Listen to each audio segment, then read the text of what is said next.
Hello everyone and good evening सभी को। उम्मीद करता हूँ मेरी वॉइस प्रॉपर आ रही होगी। सभी तक एक बार कंफर्म कर देंगे।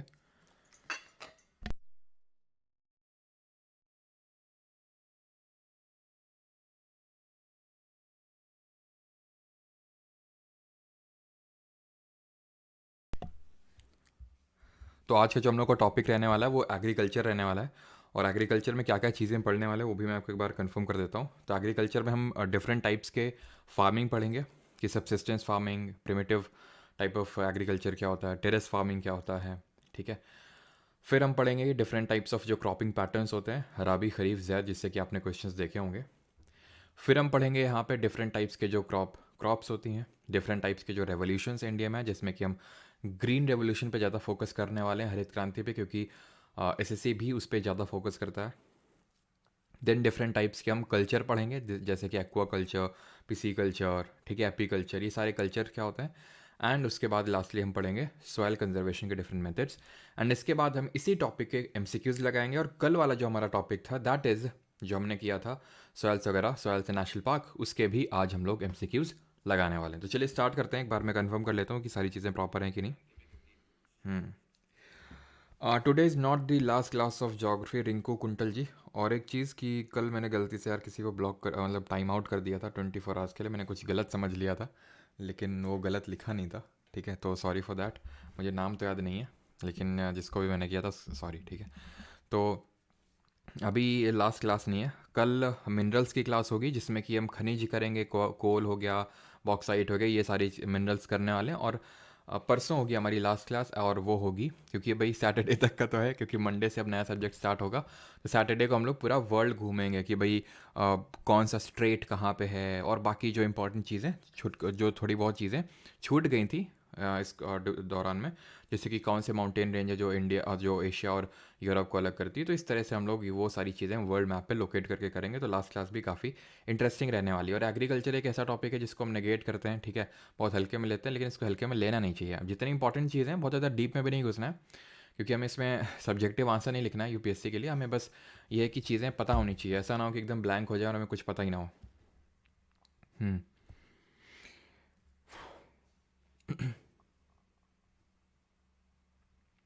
साउंड इंक्रीज कर दो, साउंड स्लो है। अच्छा, एक सेकंड।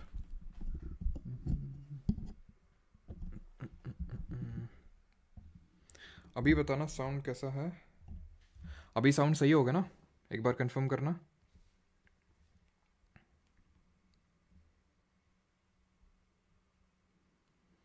सर्कल वाली सॉइल वाली रिमूव कर दी क्या वीडियो? तो सराज नीस की आवाज़ नहीं आ रही है, उसको एक कमरे में बंद रखा गया अभी। ठीक है, क्योंकि वो बिना आवाज़ के, मतलब शोर मचाए बिना, वो कोई भी हो, छोटा बच्चा रहता नहीं है, ठीक है, और वो भी उसकी इतनी एज भी नहीं कि उसको शांत किया जा सके। तो इस वजह से उसको अभी एक कमरे में बंद करके रखा गया है, क्लास की वजह से आपकी, है ना।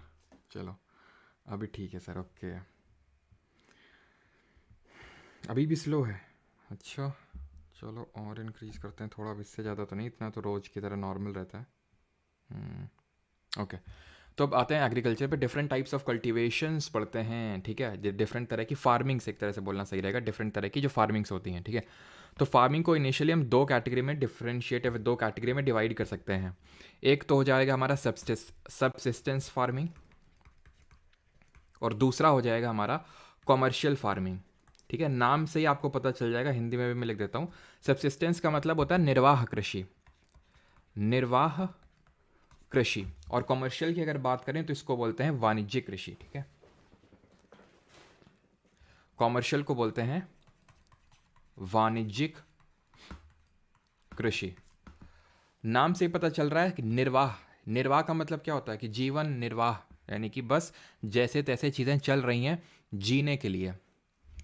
तो इसमें जो मेन डिफरेंस है सबसिस्टेंस और कॉमर्शियल फार्मिंग में, यहाँ पे कल्टीवेशन से better different types of farming बोलना ज़्यादा सही रहेगा। तो पहला है हमारा सबसिस्टेंस और दूसरा कॉमर्शियल। किस बेसिस पे मैंने डिवीजन किया? काफ़ी टाइम पहले जहाँ पे मैं रहता हूँ, तो उसके बगल में एक खाली प्लॉट हुआ करता था, ठीक है, और वहाँ पे आज मैं रहता हूँ। लेकिन पहले पहले वहाँ पे हम रहते नहीं थे, ठीक है। पहले वो खाली प्लॉट हुआ करता था हमारे घर के बगल में। वहाँ पे पता है हम क्या करते थे? वहाँ पे हम करते थे कि हमने जैसे थोड़ी सी मूली वगैरह लगा ली, ठीक है, थोड़ी सी धनिया लगा ली, थोड़ी सी पालक लगा ली, है ना। एक हमारे उसमें पता है कॉटन का भी पेड़ लगा था, तुम लोग सरप्राइज हो जाओगे, कॉटन कानपुर में कॉटन। हाँ अभी बताऊंगा कैसे, ठीक है। तो यहाँ पे कॉटन का पेड़ लगा हुआ था, मुझे अभी भी याद है। और यहाँ पे वो एक होता है, उसको हिबिस्कस बोलते हैं। क्या बोलते हैं हिंदी में, बताओ जल्दी से हिबिस्कस को हिंदी में क्या बोलते हैं? जो कि हमारा एक ऐसा प्लांट है, हम बायोलॉजी में पढ़ेंगे, मोनाइशियस प्लांट है, जिसको हम बाईसेक्सुअल प्लांट बोलते हैं, जिसमें मेल और फीमेल पार्ट दोनों होते हैं। तो ये होता है गुड़हल। तो यहाँ पे गुड़हल का पेड़ लगा हुआ था, तो मम्मी उसको पूजा वगैरह के लिए इस्तेमाल करती थी। और भी इस यहाँ पे बहुत तरह के फूल मम्मी ने लगा रखे थे, ठीक है। तो ये क्या है, ये तो चलो ठीक है, एक मैंने एग्जाम्पल दे दिया, ये हॉर्टिकल्चर इसको बोल सकते हैं, हम आगे कल्चर पढ़ेंगे। लेकिन ऐसे ही काफ़ी लोग क्या करते हैं अपने सिर्फ इस्तेमाल के लिए। ये तो ऐसा था कि भाई फूल लगा ली, कुछ मतलब खाली पड़ा था तो ठीक है, वो हमने गार्डनिंग कर ली थी, तो उसको हॉर्टिकल्चर बोल सकते हैं। लेकिन जैसे कि किसान वगैरह होते हैं तो उनके पास बहुत ही कम ज़मीन होती है, ठीक है। तो वो उसमें थोड़ा सा गेहूँ उगा लिए, थोड़े से चावल उगा लिए। तो उसमें वो किस लिए ये सब चीज़ें करते हैं, बस उनका खुद के खाने के लिए, बेचने के लिए नहीं करते हैं। तो वो सारी चीज़ें जो आप खेती करते हो, बेचने के पर्पज़ से नहीं, सिर्फ अपने निर्वाह के पर्पज़ से, अपने लिए करते हो, that is called as subsistence. बेचने के लिए करते हो तो कॉमर्शियल बोला जाता है उसको। सब्सिस्टेंस की अगर बात करें, इसको फर्दर में दो कैटेगरी में डिवाइड कर दिया जाता है। एक तो बोलते हैं इंटेंसिव, या फिर एक को बोलते हैं प्रिमिटिव, प्रिमिटिव सब्सिस्टेंस फार्मिंग, और दूसरे को बोलते हैं इंटेंसिव सब्सिस्टेंस फार्मिंग, ठीक है। टेबल क्या हिल रही है, एक सेकेंड।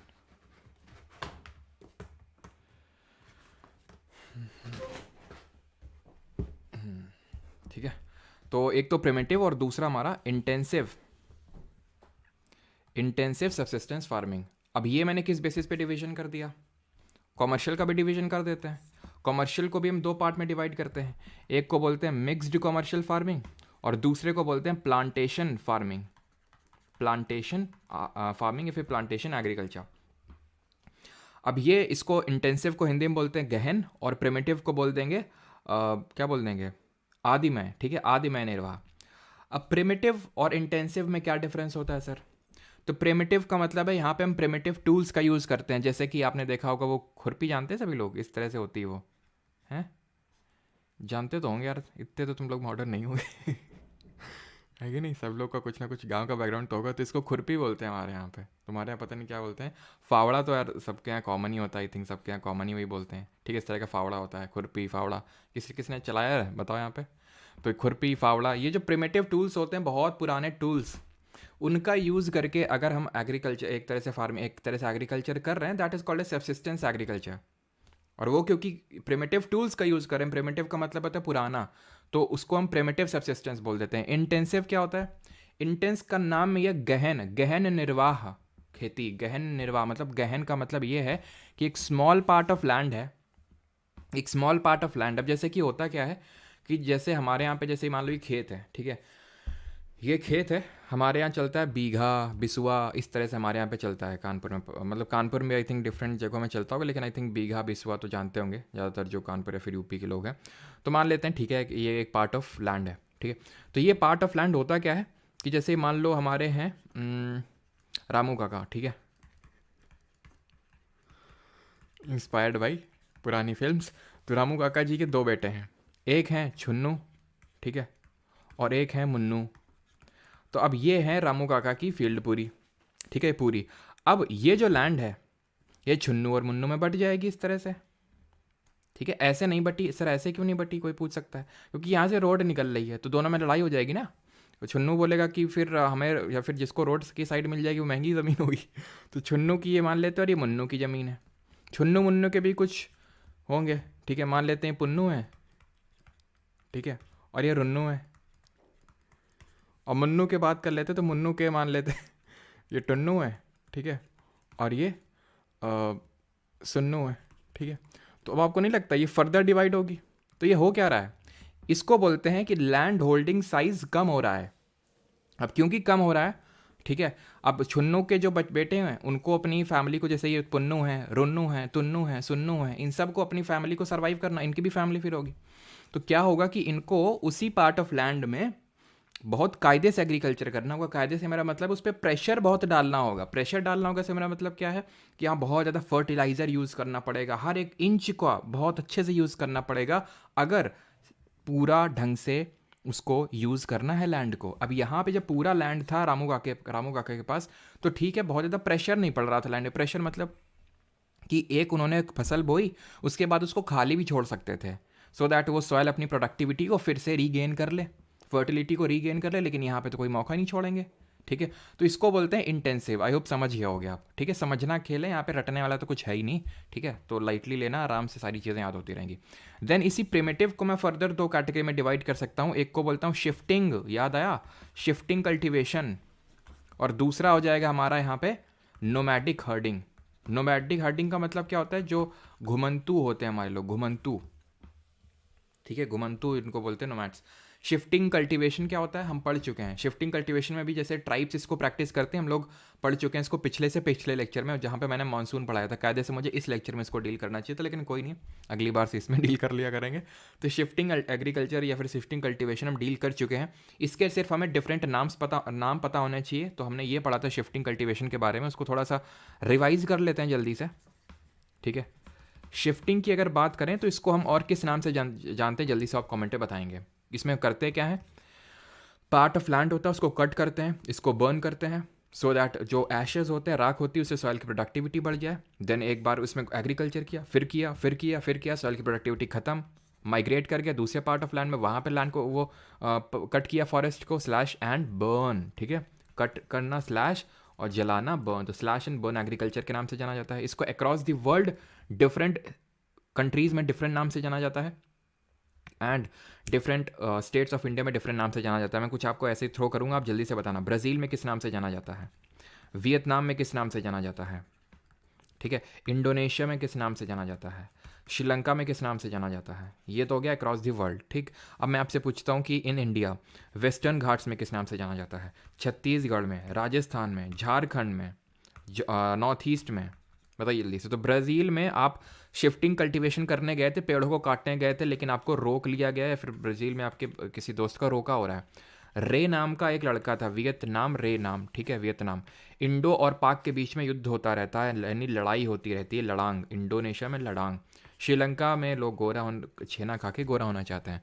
वेस्टर्न घाट में अक्षय कुमार जो है अपने मूव सिखा रहा है, कुमारी। छत्तीसगढ़ में, ठीक है, दीपा करके याद किया था हम लोगों ने, दीपा बस्तर डिस्ट्रिक्ट, बस्ता लेके छत पे गई थी, तो छत्तीसगढ़ दीपा।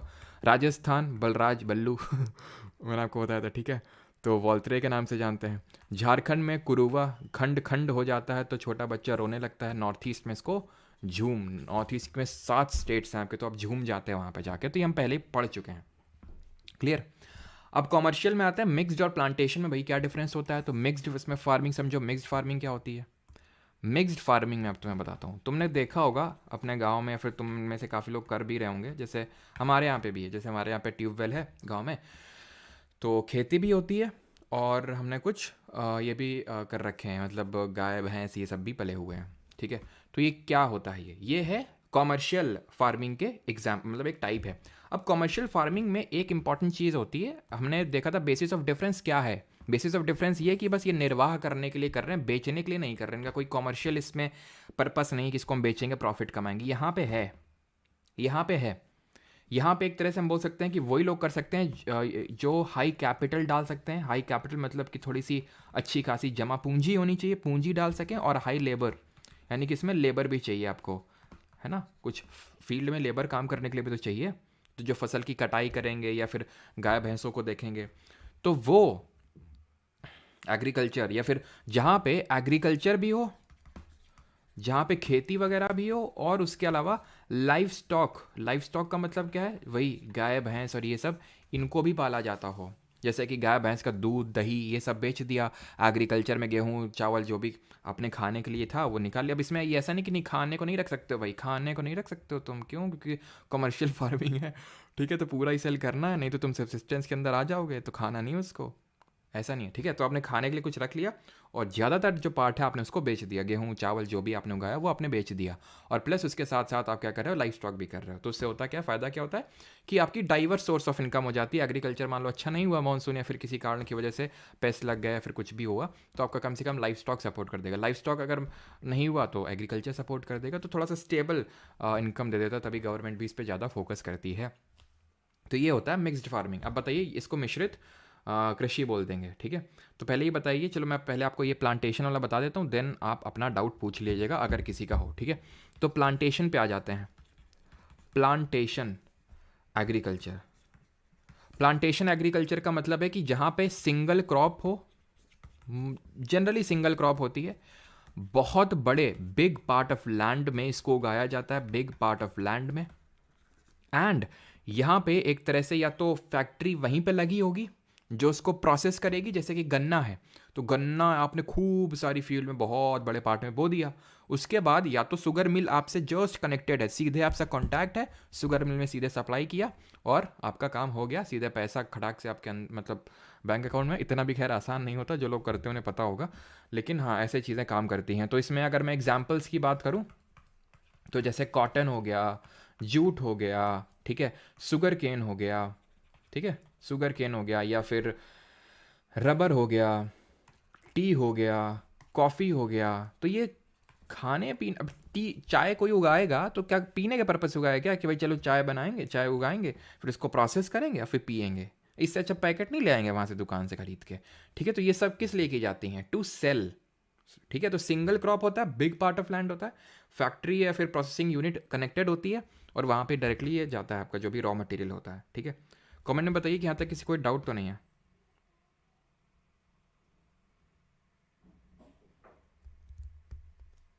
वेंडर चेंज क्या हो गया भाई, वेंडर चेंज, वेंडर चेंज क्या हो गया भाई, क्या दोहरे पड़ गया क्या, या फिर मतलब क्या न्यूज़ व्यूज़ आई है क्या कुछ वेंडर चेंज को लेके?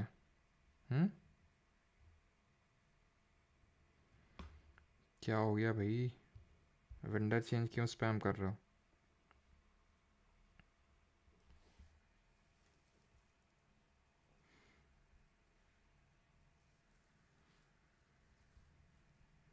नो डाउट, ओके ठीक, आगे बढ़ते हैं।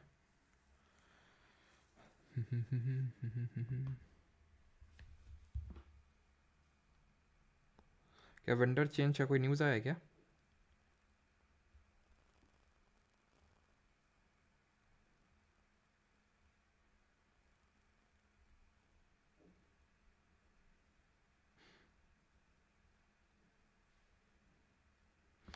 कैश क्रॉप, कैश क्रॉप पे भी अभी आ रहे हैं, ठीक है, कैश क्रॉप भी चलो समझा देते हैं। मतलब क्या वेंडर चेंज में कुछ आया है क्या अभी? हम्म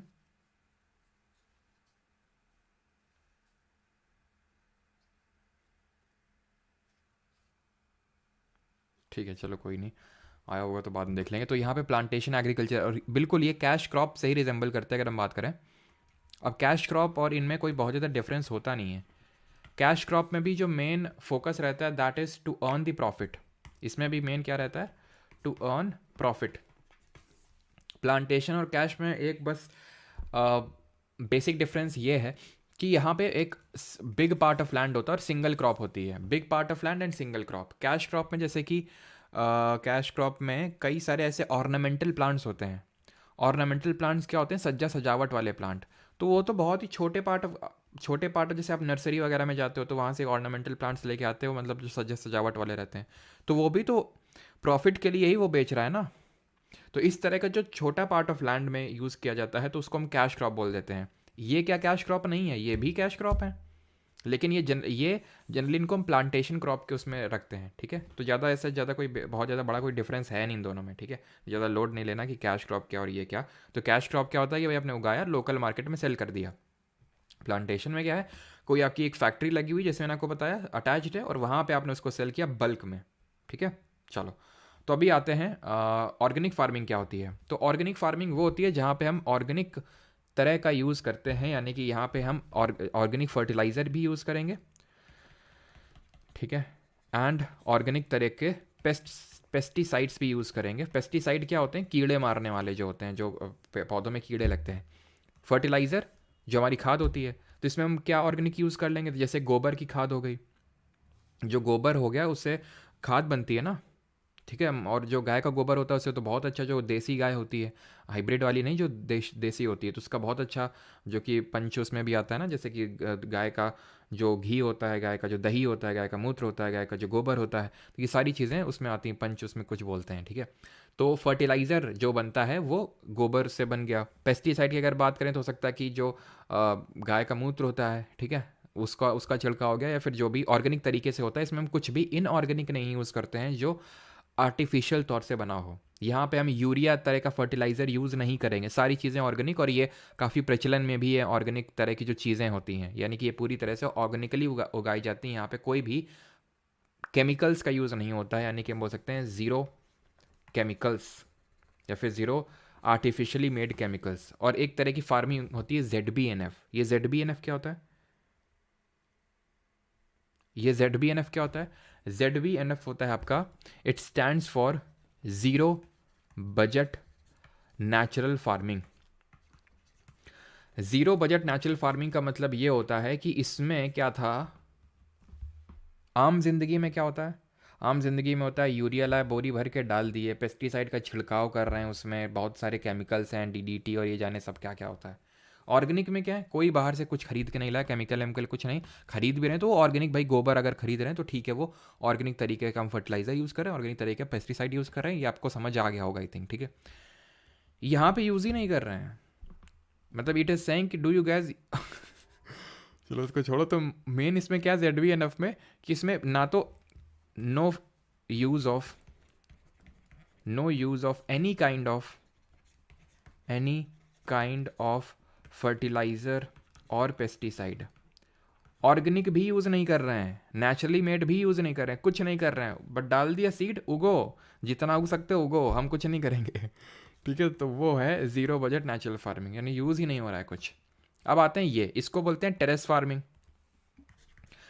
टेरेस फार्मिंग इसको बोलते हैं, टेरेस फार्मिंग। तो यहाँ पे आप देख रहे हैं सीढ़ियाँ बनाई गई हैं, टेरेस बनाई गई हैं, और टेरेस उस सीढ़ियों में खेती हो रही है, सीढ़ियों में खेती हो रही है, टेरेस फार्मिंग। तो ये हिली एरियाज़ में प्रैक्टिस होती है, क्योंकि यहाँ पे होता क्या है कि अगर ये नहीं करेंगे तो अच्छा पार्ट ऑफ लैंड का यूज़ कर लेते हैं, और दूसरा सॉइल इरोजन को थोड़ा सा कम कर देते हैं। बारिश हुई, अब सोचो ऐसे ढलान होती खटखटा के ऊपर की जो टॉप सॉइल है, तो वो चली जाती, वो बह जाती, और टॉप सॉइल में ही मेन चीज़ें होती हैं, मेन चीज़ें तो टॉप सॉइल में ही होती हैं ना, बारीक चीज़ें, तो वो बह जाएगी।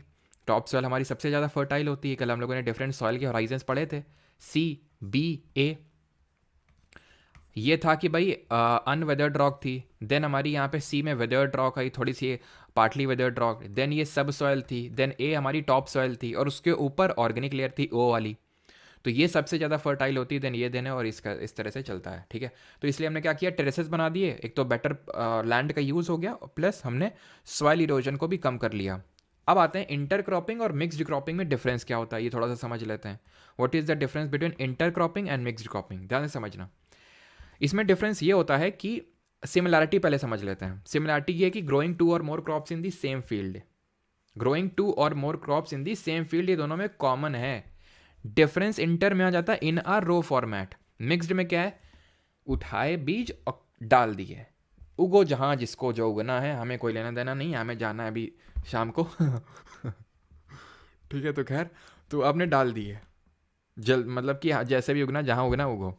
इंटर क्रॉपिंग में क्या है, इंटर क्रॉपिंग में ये है कि ये है, मान लो कि सीड 1 है, सीड 1 का मतलब है कि एक क्रॉप की सीड है, ये एक क्रॉप की सीड है, ऐसा नहीं कि एक सीड है, ये क्रॉप 2 की सीड है, देन ये फिर again crop 1, then again crop 2, crop 1 crop 2। हमने मान लो कि 2 ही क्रॉप का यूज़ किया। और क्यों ऐसा किया जाता है, हो सकता है कि भाई एक दूसरे को सपोर्ट करती हैं काफ़ी। जैसे कि मैं आपको एग्जांपल दूं, जैसे कि मान लो कि भिंडी का जो एक पेड़ होता है उसमें कीड़ा लगता है, ठीक है, और एक आई थिंक कोई पेड़ होता है उसमें, वो भिंडी में जो कीड़ा लगता है, ठीक है, उसको अपोज करता है। भिंडी को इंग्लिश में क्या बोलते हैं, कुछ आई थिंक लेडी फिंगर वगैरह कुछ बोलते हैं ना शायद। तो वो जो पेड़ होता है जो उस कीड़े को रेजिस्ट करता है, तो हम क्या करते हैं, भिंडी के बगल में उसको लगा देते हैं, भिंडी के पेड़ के बगल में उसको हमने लगा दिया, तो वो उसको रेजिस्ट करेगा। या फिर किसी, जैसे मान लो इसको लगा दिया, तो मान लो इसको छाया चाहिए, तो हमने बड़े बड़े पेड़ इसके बगल में लगा दिए, सो दैट इसको छाया मिलती है, ऐसे रोप फॉर्मेट में। तो अगर आप रो फॉर्मेट में लगा रहे हो तो इंटर क्रॉपिंग, इंटर, ठीक है, 1 2 3 ऐसे रो फॉर्मेट में लगा रहे हो। मिक्स्ड क्रॉपिंग को मिक्स्ड फार्मिंग से कंफ्यूज मत करना। क्रॉपिंग में क्या है कि हमने डिफरेंट क्रॉप्स उगा रहे हैं, ठीक है, डिफरेंट तरह की हमने यहाँ पे सीड्स डाल दी हैं। मिक्स्ड फार्मिंग होती है कि आप एग्रीकल्चर कर रहे हो प्लस लाइफ स्टॉक, यानी कि गाय भैंस ये सब भी पाल रहे हो, उसको बोलते हैं मिक्स्ड फार्मिंग। ये एक बार सीडीएस में फंसा लिया था उसने, काफ़ी लोग कंफ्यूज हो गए थे, ठीक है। तो ये चीज़ आपको क्लियर हो गई। अब आते हैं डिफरेंट क्रॉपिंग सीजन्स पढ़ते हैं, जो हम रबी खरीफ जैद जिसकी चर्चा कर रहे थे उस पर आते हैं अभी, ठीक है। आयो पे आता, किसी कोई डाउट नहीं होगा। हाँ हाँ, भिंडी भिंडी भिंडी भिंडी, ठीक है, लेडी फिंगर बोलते हैं। चलो चलो आगे बढ़ते हैं। तो डिफरेंट क्रॉपिंग सीजन्स देखते हैं। तो हमारे इंडिया में क्या डिफरेंट तरह के क्रॉपिंग सीजन्स होते हैं, जैसे कि आप अभी कौन सा सीज़न चल रहा है, चलो अभी छोड़ो, हम एकदम शुरुआत से शुरू करते हैं। तो जब मानसून आता है हमारे यहाँ पे, अब कमेंट में आप जल्दी से लिखेंगे मानसून किस महीने एंटर करता है इंडिया में, कमेंट में जल्दी से। तो इंडिया में हमने पिछले से पिछले लेक्चर में पढ़ा था कि जून के पहले हफ्ते में एंटर करता है, जुलाई तक पूरे भारत में फैल जाता है। उसकी बे ऑफ बंगाल ब्रांच और अरेबियन सी ब्रांच दोनों पूरे भारत में मानसून को पहुंचा देती हैं। तो जब मानसून आता है जुलाई के टाइम पे, तो हम जो फसलों को बोलते हैं उसको बोलते हैं खरीफ फसल। खरीफ दो चीज़ें पढ़नी होती हैं कि एक तो इनकी बुआई कब होती है, यानी कि सोइंग कब होती है, और एक कटाई कब होती है, ठीक है। एक तो बुआई और एक कटाई कब कब होती है। तो यहाँ पे मैं लिख लेता हूँ खरीफ, और यहाँ पे मैं लिख लेता हूँ सोइंग। सोइंग का मतलब है बुआई और हार्वेस्टिंग का मतलब है कटाई, ठीक है। तो बुआई होती है जब मानसून आता है जुलाई के महीने में। कटाई कब होती है? कटाई होती है जब मानसून जाता है अक्टूबर, सितंबर अक्टूबर के टाइम पे, ठीक है। सितंबर अक्टूबर के टाइम पे इसकी कटाई हो जाती है, ठीक। देन और इनको हम मानसून फसल इसीलिए बोलते हैं, ठीक है, मानसून फसलें बोलते हैं, फिर मानसून क्रॉपिंग सीजन बोलते हैं इसको, खरीफ फसलों को, ठीक है, फिर मानसून क्रॉप्स के नाम से जानते हैं। देन अब आपको पता है सितंबर अक्टूबर खत्म या फिर सितंबर अक्टूबर आ गया, तो अब किसका टाइम आ गया? सर्दियों का टाइम आ गया। क्योंकि सर्दियों का टाइम आ गया तो अब इन जो फसलें जो सर्दियों में बोई जाती हैं उनको रबी बोलते हैं। इनकी बुआई की अगर बात करें तो ये होती है अक्टूबर के टाइम पे, और कटाई होती है यानी हार्वेस्टिंग बात करेंगे तो होली के टाइम पे, यानी अप्रैल के टाइम पे, समथिंग अप्रैल के टाइम पे। तो होली एक तरह का हमारा हार्वेस्ट फेस्टिवल है। इंडिया में बहुत सारे फेस्टिवल होते हैं जो हार्वेस्ट फेस्टिवल होते हैं, यानी कि कटाई में उनको वो एक तरह से उन फेस्टिवल्स को मनाया जाता है डिफरेंट पार्ट्स ऑफ इंडिया में। तो वो हम जब स्टैटिक जीके पढ़ेंगे तो वहाँ पे देखेंगे। तो खरीफ, राबी। और तीसरा आपने एक चीज़ ऑब्जर्व की कि भाई ठीक है, हमने अप्रैल में कटाई तो कर ली राबी की, और जुलाई में बोएंगे खरीफ को, तो मई जून क्या करेंगे? घुइयाँ छीलेंगे। तो घुइयाँ छीलने के लिए तो घुइयाँ भी तो चाहिए तो उसके लिए हम जो शॉर्ट सा क्रॉपिंग सीज़न होता है एकदम गर्मियों में, ठीक है, उसको बोलते हैं जायद क्रॉपिंग सीज़न। ये शॉर्ट क्रॉपिंग सीज़न होता है, काफ़ी शॉर्ट होता है, और मई जून इसमें कोई बुआई कटाई नहीं। मई जून में जितना बोना कटनाना है सब कर लो, ठीक है। अब आते हैं इसमें कौन कौन सी डिफरेंट तरह की क्रॉप्स होती हैं। तो खरीफ जो मानसून फसलों के नाम से जानते हैं, इसमें हमारी राइस आती है। क्यों? क्योंकि राइस को बहुत ज़्यादा रेनफॉल चाहिए। अभी हम पढ़ेंगे डिफरेंट टाइप्स ऑफ ये मेरी क्रॉप, जैसे ये सारी टाइप्स की पढ़ेंगे, ठीक है। तो राइस जो होती है हमारी, इसको बहुत ज़्यादा रेनफॉल चाहिए। तो भाई जब मानसून आएगा तभी तो बारिश होती है, मानसून में ही दबा के, तो इसलिए राइस। शुगर केन, ये वैसे तो ऑल थ्रू आउट द रहता है शुगर केन। जूट, कॉटन यानी कपास, तम्बाकू टोबैको, मेज़, सोयाबीन, ग्राउंडनट। ग्राउंडनट क्या होता है? मूंगफली, ठीक है। कॉटन क्या होता है? कपास होती है। तो तुम खुद ही सोचो, जब हम मानसून के टाइम में इनको बोएंगे, सर्दियों के टाइम पे आने के टाइम पे काटेंगे, तभी तो सर्दियों में पहनेंगे। भाई सर्दियों में बोएंगे इनको, मूंगफली वगैरह को सर्दियों में खाते होगे ना ये मूंगफली, ठीक है, ग्राउंडनट वगैरह। तो सर्दियों में कब खाओगे? जब गर्मियों में बरसात के टाइम पे उसको बोओगे, यानी सर्दियों में बोओगे तो खाओगे क्या? है कि नहीं? लॉजिकल बात है। तो कॉटन जो कपास होती है, इससे कपड़े वगैरह ये सब बनते हैं, ठीक है। तो कॉटन हो गया, ग्राउंडनट हो गया, ये चीज़ आपको ध्यान रखना है। ये तो ऐसे ही याद हो गया, ठीक है। राइस भी ऐसे ही याद हो गया आपका, है ना। बाकी में थोड़ा सा आपको देख लेना है। और खरीफ फसलों में ही आपके आते हैं, क्या आते हैं? इसी में आते हैं लेग्यूमिनस क्रॉप्स। लेग्यूमिनस क्रॉप्स क्या होती हैं? इसी में हमारे काफ़ी सारे आते हैं, मिलेट्स आते हैं। अभी हम पढ़ेंगे ये लेग्यूमिनस और मिलेट्स, नहीं पता है तो अभी हम पढ़ेंगे इनको अभी, ठीक है। आगे राबी क्रॉप्स की अगर बात करें तो अब लेग्यूमिनस वैसे मैं बता देता हूँ आपको, दालें वगैरह आती हैं इसमें लेग्यूमिनस में, ठीक है, जो पल्सेस होती हैं। राबी में अगर बात करें, सर्दियों में आपने देखा होगा सरसों के खेत, गेहूं के खेत, तो गेहूं के व्हीट, ठीक है, सरसों के खेत, मस्टर्ड हो गया आपका, लिनसीड, रेप सीड, यहाँ पे सीड सीड आपको दिख रहा है, मटर हो गया, पी हो गया नहीं, ठीक है, कैस्टर, बार्ले, ग्राम। यहाँ पे मैंने एक चीज़ ऑब्जर्व करी एंड दैट वाज कि थोड़े से अंग्रेजी टाइप नाम है इसमें, barley, gram, mustard, linseed, rape seed, pea, castor. ठीक है, थोड़े से इंग्लिश टाइप नाम है, जूट, कपास, मेज। ठीक है, तो इस टाइप के मूंगफली, इस टाइप के मतलब इस तरह से याद करोगे तो याद रहेगा भाई, मैंने तो ऐसे याद किए थे। ठीक है, मूंगफली, मैं ग्राउंडनट नहीं बोलता था, मूंगफली। ठीक है, मेज़, तम्बाकू, कपास, जूट, गन्ना। ठीक है, तो हिंदी नाम हो गया खरीफ। ठीक ठीक है, तो इस तरह से कि भाई जो खरीफ में थोड़े से हिंदी नाम है, राबी में wheat, barley, gram, mustard, linseed, rapeseed, pea, castor, थोड़े से इंग्लिश टाइप नाम है। और जैद बच गया, तो जैद में ये राइस तो नहीं, इसको में रखो। ठीक है, इसको हटा दो। क्या लिख रखा है यार यहाँ पे इन्होंने। ठीक है, ग्राउंडनट भी नहीं होगा। तो जो हमारे वाटरमेलन होता है, ठीक है, जो हमारा तरबूज होता है, जो ककम्बर होता है, खीरा ककड़ी जो सब होता है, ये आता है इसमें। ठीक है, एंड एक important and that is fodder crops. ये कई बार आपके सीजल 2022 और सीजल 2023 दोनों में पूछा गया, फॉडर क्रॉप्स यानी कि जो हमारे गाय भैंस जो खाते हैं ना, चारा। ठीक है, चारा चोर। ये है बुड़बक का आवाज़ क्यों आ रहा है। ठीक है, तो फॉडर क्रॉप्स, तो ये मेलन्स हो गया, वाटरमेलन हो गया, ककम्बर हो गया, फॉडर क्रॉप्स, तो ये सब जायद क्रॉप्स में आते हैं जो हमारा शॉर्ट क्रॉपिंग सीजन है। ठीक है, तो भी हम डिफरेंट टाइप्स की क्रॉप्स पढ़ते हैं, कौन कौन से डिफरेंट तरह क्रॉप्स है। यहाँ तक किसी को डाउट तो नहीं है, बताओ जल्दी से। तो ये थोड़ा सा मैं मानता हूँ कि इसमें थोड़ा सा आपको इन्वेस्ट करना पड़ेगा टाइम, है ना। हम्म। अरबी ना, अरबी नाम कौन है, टोबैको भी देखे।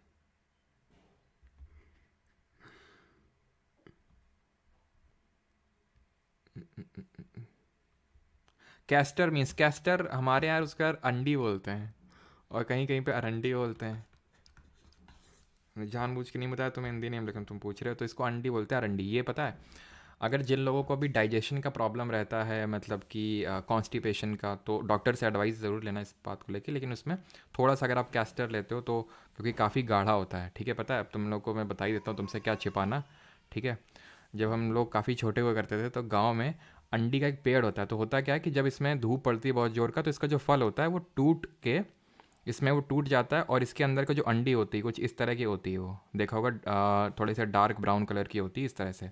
उसको हम बिन बिन के बोतल में भरते थे एक। ठीक है, बोतल, बॉटल नहीं, बोतल। ठीक है, बोतल में भरते थे और पास की दुकान होती थी उसमें बेचते थे, और बेच के फिर कुछ लेते थे खाने पीने के लिए। ठीक है, तो ये जो है अपना बचपन का धंधा हुआ करता था।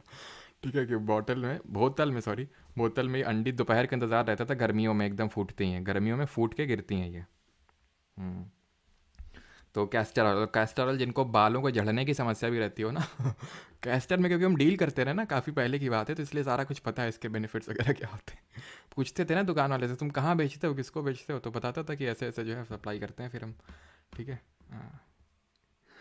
अरंडी का मतलब क्या था भाई, क्या एक फल टाइप होता है, तुम लोग को नहीं पता क्या, तुम लोग को नहीं पता क्या अरंडी, ये पहली बार सुन रहे हो। अंडी हमारे यहाँ बोलते हैं, हमारे यहाँ अरंडी तो नहीं, अंडी बोलते हैं हमारे यहाँ पे।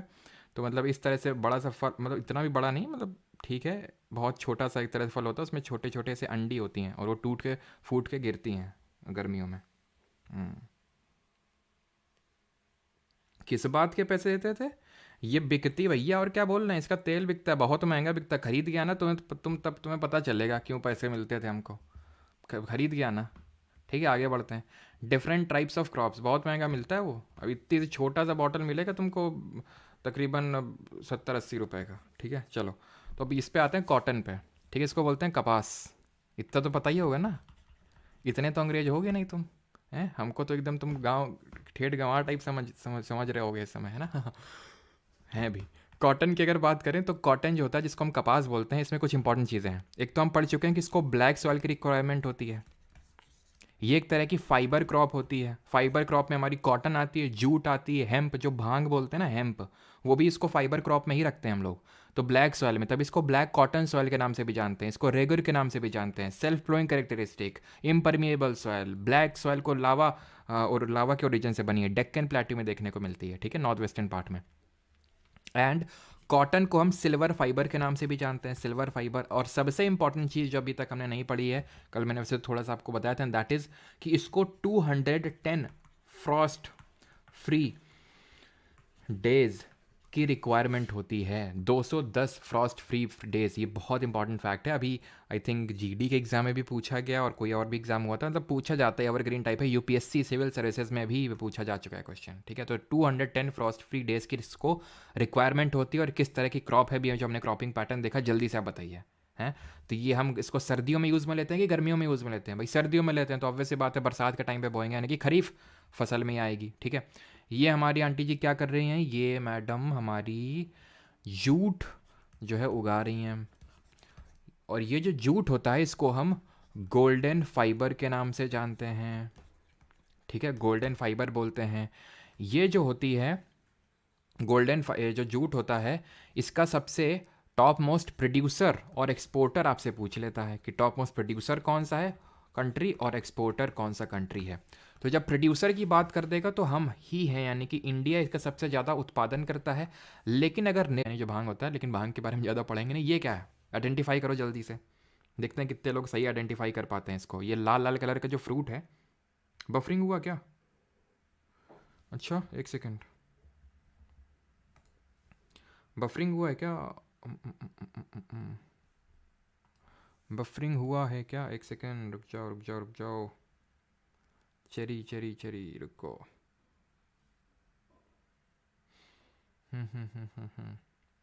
चलो अभी नहीं हो रहा होगा आई थिंक, ठीक है। अभी तो क्लियर हो गया होगा ना?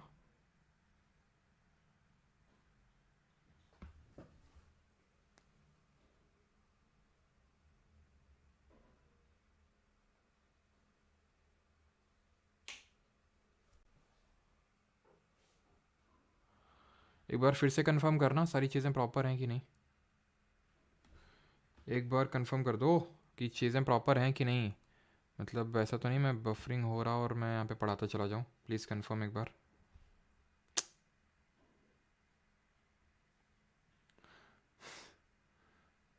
सम सुपर डोंट वेयर।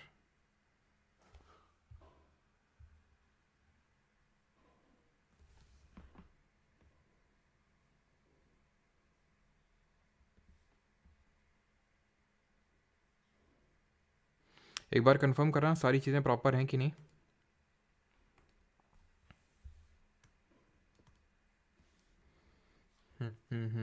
अभी भी बफरिंग हो रहा है।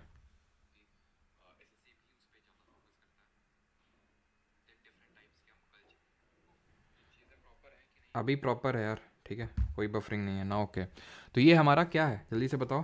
तो ये हमारा, अब फालतू में बफरिंग वगैरह मत लिखो, ठीक है। ये हमारा कॉफ़ी, ठीक है। अभी सही है। मधुर सिंह ने 20 रुपये भेजे। मधुर सिंह किस लिए भेजे आपने? ये हैं, फालतू मत भेजा करो यार, वैसे धन्यवाद। Is topography a factor for the formation of soil? Yes it is, it is guruji, ठीक है। चलो तो अभी ठीक है। आवाज़ क्यों नहीं आ रही? बोलेंगे नहीं तो आवाज़ कहाँ से आएगी भाई? तो ये है कॉफ़ी का बीन, ठीक है। और कॉफ़ी में हमें क्या क्या पढ़ना है? कॉफ़ी में सबसे पहले तो ये पढ़ना है कि coffee bowl of the world किसको बोलते हैं। कॉफ़ी के लिए कौन सी टाइप ऑफ सॉयल सबसे बेटर अच्छी मानी जाती है। Coffee bowl of the world and coffee bowl in India के नाम से। तो चलिए पहले ये देख लेते हैं। तो वर्ल्ड में बोलते हैं ब्राज़ील को, जो सबसे टॉप मोस्ट प्रोड्यूसर है कॉफ़ी का। इंडिया में है कर्नाटक, साउथ इंडिया का स्टेट कर्नाटक।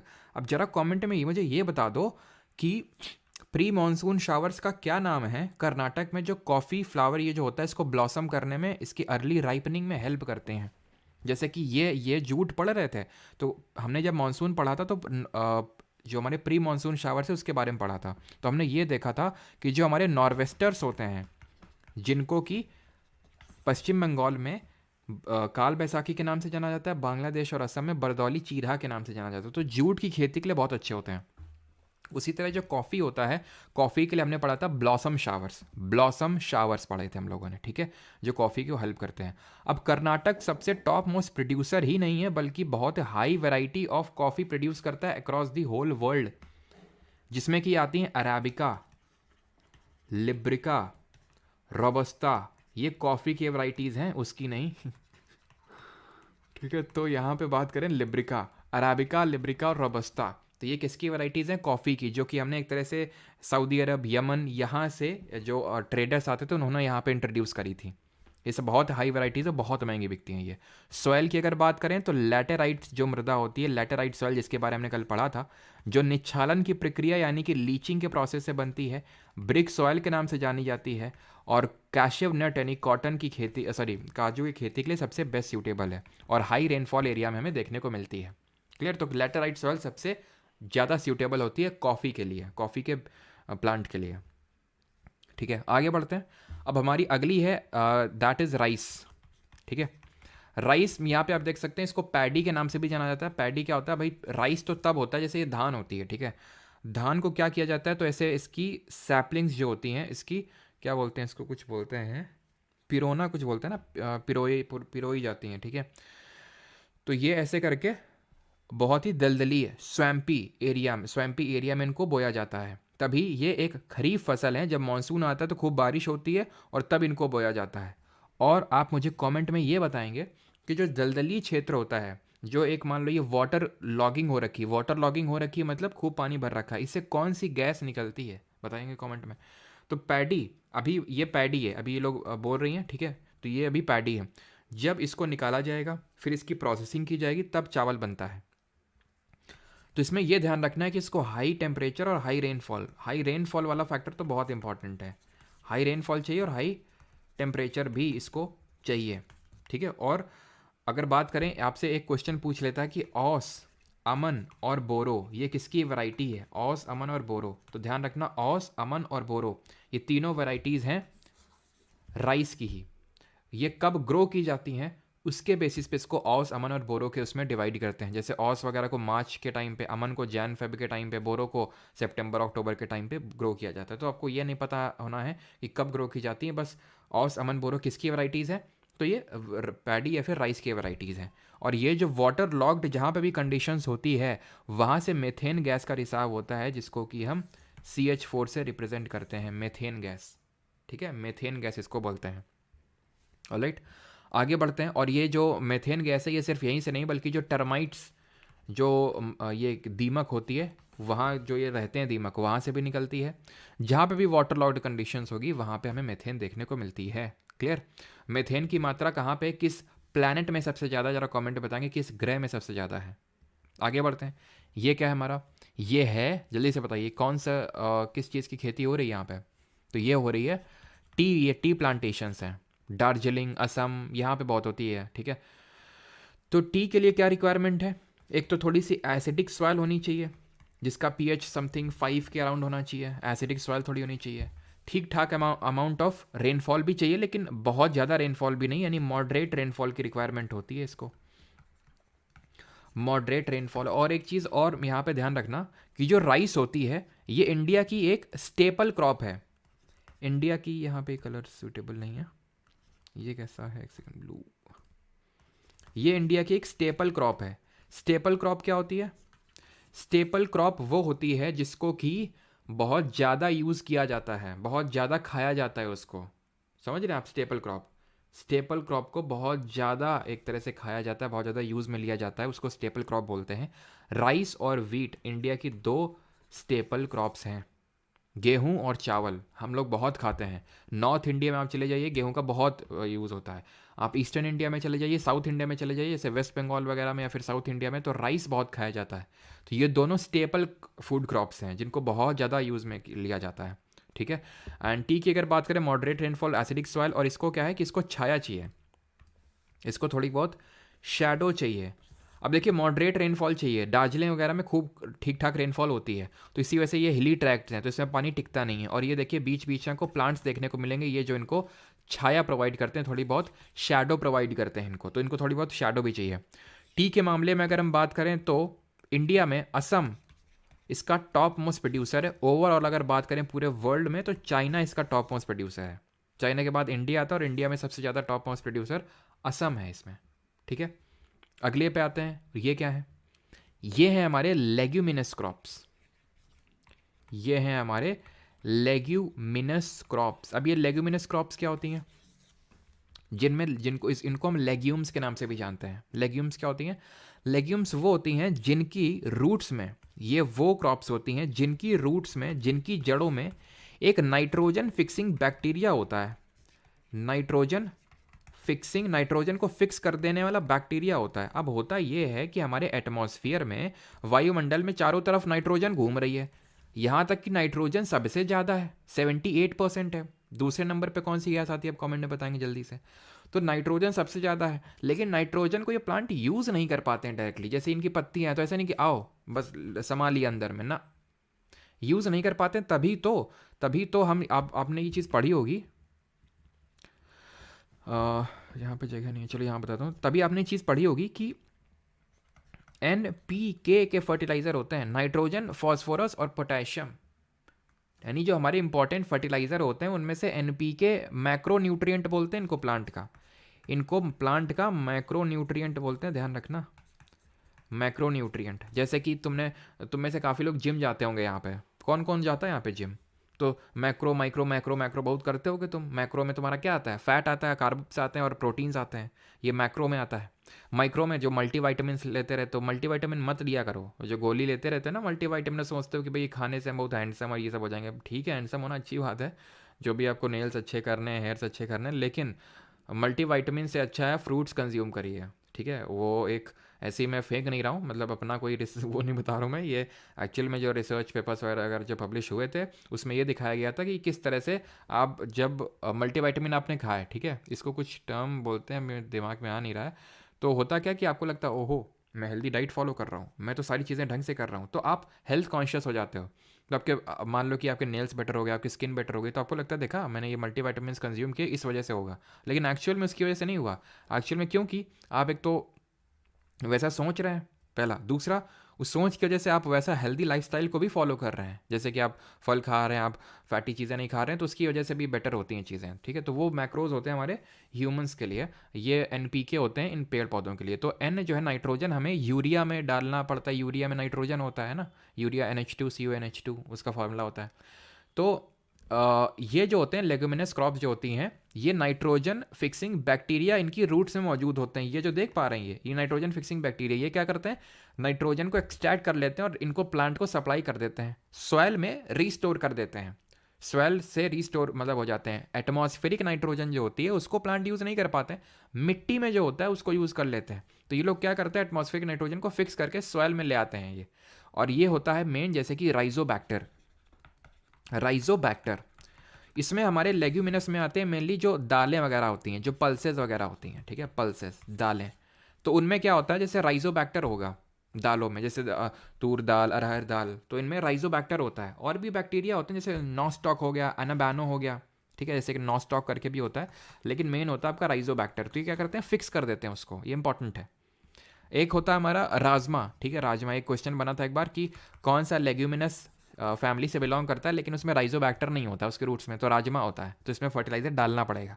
लेकिन जो पल्सेस वगैरह होती है उनमें ज़्यादा फर्टिलाइजर की यूज़ पड़ती नहीं, आपने देखा होगा इस चीज़ को। और यहाँ तक कि हम इसको क्रॉप रोटेशन में यूज़ करते हैं। क्रॉप रोटेशन का मतलब क्या होता है, जैसे इस बार मैंने गेहूँ बोया, ठीक है, तो गेहूँ की सर्टेन रिक्वायरमेंट होगी कि भाई मुझे ये चीज़ चाहिए सॉइल से, ठीक है, तो उसने उस चीज़ को सॉइल से ले लिया, एक्सट्रैक्ट कर लिया, ठीक है, उसने उस चीज़ को सॉइल से एक्सट्रैक्ट कर लिया, किसने, गेहूँ ने, दैट इज़ वीट ने। अब उसके बाद अगर हम फिर से वीट बोएंगे तो खुद ही सोचिए कि जो चीज़ वीट को चाहिए वो सॉइल में वो चीज़ डेफिशिएंट है, तो हम दूसरी चीज़ को भी बो देंगे। जैसे हमने पल्सेस को बो दिया तो उससे क्या होगा, नाइट्रोजन फिर से रिस्टोर हो जाएगा सॉइल में, तो इनको क्रॉप रोटेशन में भी यूज़ किया जाता है। अब ये जो आप अपनी स्क्रीन पे देख पा रहे हैं, दीज आर व्हाट, दीज हमारे ये हैं, मैं आपको हिंट देता हूँ, बताएंगे। इनको हम सुपर फूड्स के नाम से भी जानते हैं, सुपर फूड्स। इनको हम श्री अन्न के नाम से भी जानते हैं, श्री अन्न, ठीक है, श्री अन्न के नाम से भी जानते हैं। ईयर 2023 इनको डेडिकेटेड था, year of millets, international year of millets. तो ये हमारे मिलेट्स, जिनको हम मोटा अनाज के नाम से जानते हैं। ये मोटा अनाज में क्या क्या आते हैं, तो मोटा अनाज में आते हैं हमारे जैसे कि बाजरा, ठीक है, रागी, ज्वार, और एक चीज़, ये जो अभी मैंने आपको लेगुमिनस क्रॉप बताई है ना, ये मोस्टली सब खरीफ में आती हैं, ये खरीफ में, ठीक है। जो सोयाबीन होती है, सोयाबीन भी एक लेगुमिनस क्रॉप है जिसमें मध्य प्रदेश टॉप पे आता है, ठीक है, ये ध्यान रखना। तो मिलेट्स में अगर हम बात करें, बाजरा, रागी, ज्वार, ये सब आते हैं, ठीक है। मिलेट्स में अगर हम बात करें, जैसे कि हम रागी को बोलते हैं फिंगर मिलेट्स, ठीक है, अगर पूछ ले तो रागी को बोलते हैं फिंगर, यहाँ पर विजिबल नहीं होगा ना, ये तो ऐसे अतरंगी सतरंगी कलर्स हैं। यहाँ पर एक तो लिख लो रागी, मैं यहाँ पे लिख देता हूँ, ठीक है। इसको फिंगर मिलेट्स के नाम से जानते हैं, ठीक है, फिंगर मिलेट्स के नाम से जानते हैं। और ज्वार को हम सॉरगम भी बोल देते हैं, और इनको ओवरऑल हम सुपर फूड बोलते हैं। और अगर पूछ ले इनमें से सबसे टॉप मोस्ट प्रोड्यूसर कौन है इंडिया में, तो Rajasthan. Rajasthan is the top most producer. Overall अगर हम बात करें तो इंडिया ओवरऑल भी टॉप पे ही है। वैसे तो अभी अफ्रीका काफ़ी ग्रो करने लगा इसमें, अफ्रीका के जो कंट्रीज़ हैं, लेकिन इंडिया इसमें, इंडिया हो गया, चाइना हो गया, और आपका एक कोई देश है अभी जो अभी FATF की ग्रे लिस्ट में है, आई थिंक नामी, नहीं सॉरी, नाइजीरिया है, ठीक है, नाइजीरिया, ठीक है, नाइजीरिया, इंडिया, चाइना, तो ये टॉप पे रहते हैं मोस्टली, ठीक है। तो ये ध्यान रखना। और एक चीज़ और, अभी करंट में न्यूज़ में था, आपका जो all India GK mock test 2 हुआ था, उसमें एक क्वेश्चन भी बना था, एंड दैट वाज कि आसियान, उसमें मैंने ये क्वेश्चन रखा था कि आसियान इंडिया मिलेट समिट कहाँ पे हुई, आसियान इंडिया मिलेट समिट। तो ये हुई आपकी आसियान इंडिया मिलेट समिट, ये हुई इंडोनेशिया की कैपिटल जकार्ता में। ये आपको पता होना चाहिए, बहुत इंपॉर्टेंट है ये। और ये बताएंगे कि साल 2024 है, ये किसका ईयर है। जैसे साल 2023 इंटरनेशनल ईयर ऑफ मिलेट्स था, तो 2024 किसका इंटरनेशनल ईयर है। अभी आते हैं रेवोल्यूशन, जो हमारी डिफरेंट तरह की क्रांतियाँ हुई थी, लाल क्रांति, हरित क्रांति, सफ़ेद क्रांति, ये क्रांति, वो क्रांति, सारी तरह की क्रांति देखेंगे। 2024 था है आपका इंटरनेशनल ईयर ऑफ कैमलिट्स। जो कैमल की एक वैरायटी होती है, जो हाई ऑल्टीट्यूड एरियाज़ में देखने को मिलते हैं कैमल, उनको हम कैमलिट्स के नाम से जानते हैं। तो ईयर 2024 ईयर ऑफ कैमलिट्स ही होने वाला है। अब आते हैं रेवोल्यूशन में, ठीक है। अब यहाँ पे आपसे दो तरह के क्वेश्चंस बनते हैं, बिल्कुल सही है संजीव, जानवी, हर्ष, आकांक्षा, रितिका, विकास, अमिया सेठी। चलो, तो यहाँ पे दो तरह के क्वेश्चन ये बनते हैं। पहला तो एक क्वेश्चन ये बेसिक सा क्वेश्चन कि ब्लैक रेवोल्यूशन किससे रिलेटेड है, ब्लू, ब्राउन, गोल्डन, ये याद होना चाहिए। और सारे रेवोल्यूशन एक तरफ और ग्रीन रेवोल्यूशन एक तरफ, भर भर के क्वेश्चन पूछे जा रहे हैं, भर भर के, ठीक है। अभी GD का एग्जाम हो रहा है, कोई ऐसा शिफ्ट खाली नहीं गया जिसमें कि ग्रीन रेवोल्यूशन से क्वेश्चन ना आया हो, और आए भी क्यों ना, अभी हम पढ़ेंगे कि क्यों ऐसा, क्या ऐसा है कि ग्रीन रेवोल्यूशन से खूब बैक टू बैक क्वेश्चन आ रहे हैं। पहले भी आ रहे थे, अभी भी आ रहे हैं, और आगे भी आएंगे।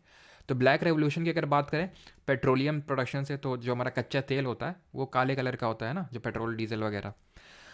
ब्लू रेवोल्यूशन, भाई ब्लू क्या होता है, पानी होता है, ठीक है, पानी, पानी में हमारी फिशेज रहती हैं। ब्राउन, लेदर और कोकोआ, ठीक है, लेदर और cocoa. Golden fibre, golden fibre हमने अभी देखा था किसको बोलते हैं, जूट को बोलते हैं। सिल्वर फाइबर किसको बोलते हैं, कॉटन को अभी देखा था। गोल्डन फाइबर रेवोल्यूशन अलग है, गोल्डन रेवोल्यूशन अलग है। गोल्डन रेवोल्यूशन में आता है हॉर्टिकल्चर। हॉर्टिकल्चर क्या होता है, अभी पढ़ेंगे डिफरेंट तरह का कल्चर। जो मैं आपको शुरुआत में बता रहा था कि मेरे घर के बगल में एक प्लॉट था, उसमें हमने कुछ मतलब फूल वगैरह के पेड़ लगा दिए, कुछ खाने के लिए लगा दिया, तो इस तरह से वो बगानी उसको बोलते हैं, ठीक है, हॉर्टिकल्चर। हनी और फ्रूट प्रोडक्शन में भी, मतलब ये फ्रूट प्रोडक्शन में ही आ जाता है हॉर्टिकल्चर। हनी जो होता है वो भी गोल्डन रेवोल्यूशन में आता है, ठीक है। अच्छा, मैंने अभी हनी मतलब लिया था गांव से, ठीक है। तो पता नहीं दो तरह का हनी होता है, ये जो मैंने अभी हनी लिया उसमें अजीब सा सफ़ेद सफ़ेद टाइप, पता नहीं कुछ नीचे सेटल डाउन कर रहा है। अब पता नहीं, वो बताते हैं बड़ी मक्खी का होता है, जो छोटी मक्खी का होता है वो ज़्यादा अच्छा होता है, क्योंकि जो छोटी मक्खी होती है वो बहुत ही कम प्रोड्यूस करती है। और इसका कल्चर बताइए ज़रा, इसको किस कल्चर, जैसे पिसी कल्चर बोलते हैं फिशेस की रियरिंग को, ऐसे हनी जो बीज होती हैं, हनी बीज, उनके उसको रियरिंग को क्या बोलते हैं। तो आई थिंक जो छोटी मक्खी का होता है वो अच्छा होता है। अब खैर जो भी हो, लेकिन हनी थोड़ा सा अच्छा होता है, लेकिन गर्मियों में बहुत ज़्यादा नहीं खाना चाहिए, क्योंकि इसकी जो तासीर होती है गर्म होती है। सिल्वर रेवोल्यूशन की अगर बात करें तो एग प्रोडक्शन के लिए, green revolution food grain production का। अभी ग्रीन रेवोल्यूशन को कायदे से देखेंगे, ये देखो पूरा अलग से, ठीक है। ग्रे रेवोल्यूशन फर्टिलाइजर है ना, जो फर्टिलाइजर्स होते हैं वो ग्रे कलर के होते हैं, ठीक है। रेड रेवोल्यूशन, मीट हमारा रेड होता है, टमाटर हमारे रेड होते हैं। राउंड रेवोल्यूशन, गोल क्या होता है भाई, आलू होता है, पोटैटो। वाइट रेवोल्यूशन भी थोड़ा सा देखेंगे, डेयरी प्रोडक्शन, डेयरी और मिल्क से। और येलो में हमारा तिलहन उत्पादन, तिलहन मतलब जो ऑयल सीड प्रोडक्शन है उसको बोलते हैं। ये यार आपको थोड़ा सा देखना पड़ेगा, इसमें दो तीन ही होंगे जो आपको याद नहीं हो रहे होंगे। भाई ब्लैक सबको याद हो गया होगा, क्योंकि पेट्रोल वगैरह ब्लैक होता है, ठीक है। वैसे थोड़ा सा ऑरेंजिस कलर में भी होता है। ब्लू रेवोल्यूशन भी सबको याद हो गया होगा। ब्राउन थोड़ा सा देखना पड़ रहा होगा, ये दोनों तो अभी याद हो गया आपको, ठीक है। गोल्डन थोड़ा सा देखना पड़ सकता है, सिल्वर थोड़ा सा देखना पड़ सकता है आपको। बाकी ये तो अभी रटवा ही दूंगा मैं आपको, ग्रीन और ये वाइट वगैरह, ठीक है। तो ये दो तीन बस आप थोड़ा सा दिमाग लगा के याद कर लेना, और इसमें ट्रिक मत लगाना। हाँ, कोई आप नेमोनिक्स वगैरह का यूज़ कर सकते हो कि हाँ इस तरह से, जिस तरह से आपको याद रहे। अब ग्रीन रेवोल्यूशन पे आते हैं, हरित क्रांति बहुत इंपॉर्टेंट है, ध्यान से इसको समझना, बहुत एक एक चीज़, और सिर्फ उतना ही फैक्ट बताऊंगा जितने एग्जाम में पूछे जा रहे हैं अभी। सबसे पहले ये टर्म किसने दिया, विलियम गॉड ने दिया, फादर किसको बोलते हैं इसका, पिता किसको बोलते हैं? तो आप पूछो कि फादर इन दी वर्ल्ड आप पूछ रहे हो या फिर इन इंडिया पूछ रहे हो, ठीक है। तो वर्ल्ड में अगर हम बात करें तो ये बोलते हैं नॉर्मन बोरलॉ को, नॉर्मन बोरलॉ। फिर क्वेश्चन पूछेगा कहाँ से थे ये, तुम बोल देना ये यूएसए थे। फिर ये क्वेश्चन पूछेगा इंडिया से कौन है, तो इंडिया से है हमारे फादर एमएस स्वामीनाथन जी, जिनकी अभी रिसेंट में कुछ महीने पहले डेथ हुई और भारत रत्न देने की इनको अभी अनाउंसमेंट हुई, 5 लोगों को मिलेगा, उनमें से एक हमारे एमएस स्वामीनाथन जी भी हैं, ठीक है। फिर आपसे क्वेश्चन ये बनेगा कि जो ग्रीन रेवोल्यूशन है सबसे पहले आया कहाँ पे है, सबसे पहले फर्स्ट, तो ये आया मैक्सिको, जो हमारा नॉर्थ अमेरिका का एक देश है। अगर आप देखो वर्ल्ड मैप पे तो नॉर्थ अमेरिका में प्रमुखतः 3 देश है, मैक्सिको, यूएसए, कनाडा, जहाँ पे हमारे अगले फीफा वर्ल्ड कप भी खेले जाएंगे, ठीक है। तो मैक्सिको सबसे नीचे पड़ता है, देन ऊपर उसके यूएसए, देन ऊपर उसके कनाडा है। तो मैक्सिको के नीचे सेंट्रल अमेरिकन कंट्रीज, तो मैक्सिको और जिनको हम लैटिन अमेरिकन कंट्रीज बोल देते हैं, तो मैक्सिको और लैटिन अमेरिका में इंट्रोड्यूस हुआ सबसे पहले। इंडिया में अगर बात करें तो इंडिया में कब आया, तो इंडिया में ध्यान रखना इन इंडिया इसको 2 फेजेस में लाया गया, 2 फेजेस में, तो ये ध्यान रखना इसको, it was brought in 2 phases, ये भी क्वेश्चन बन चुका है। वो 2 फेज कौन से थे, एक तो मिड 1960s और दूसरे मिड 1970s। ध्यान से सुनना, इंडिया में 2 फेजेस में आया, मिड 1960s और मिड 1970s।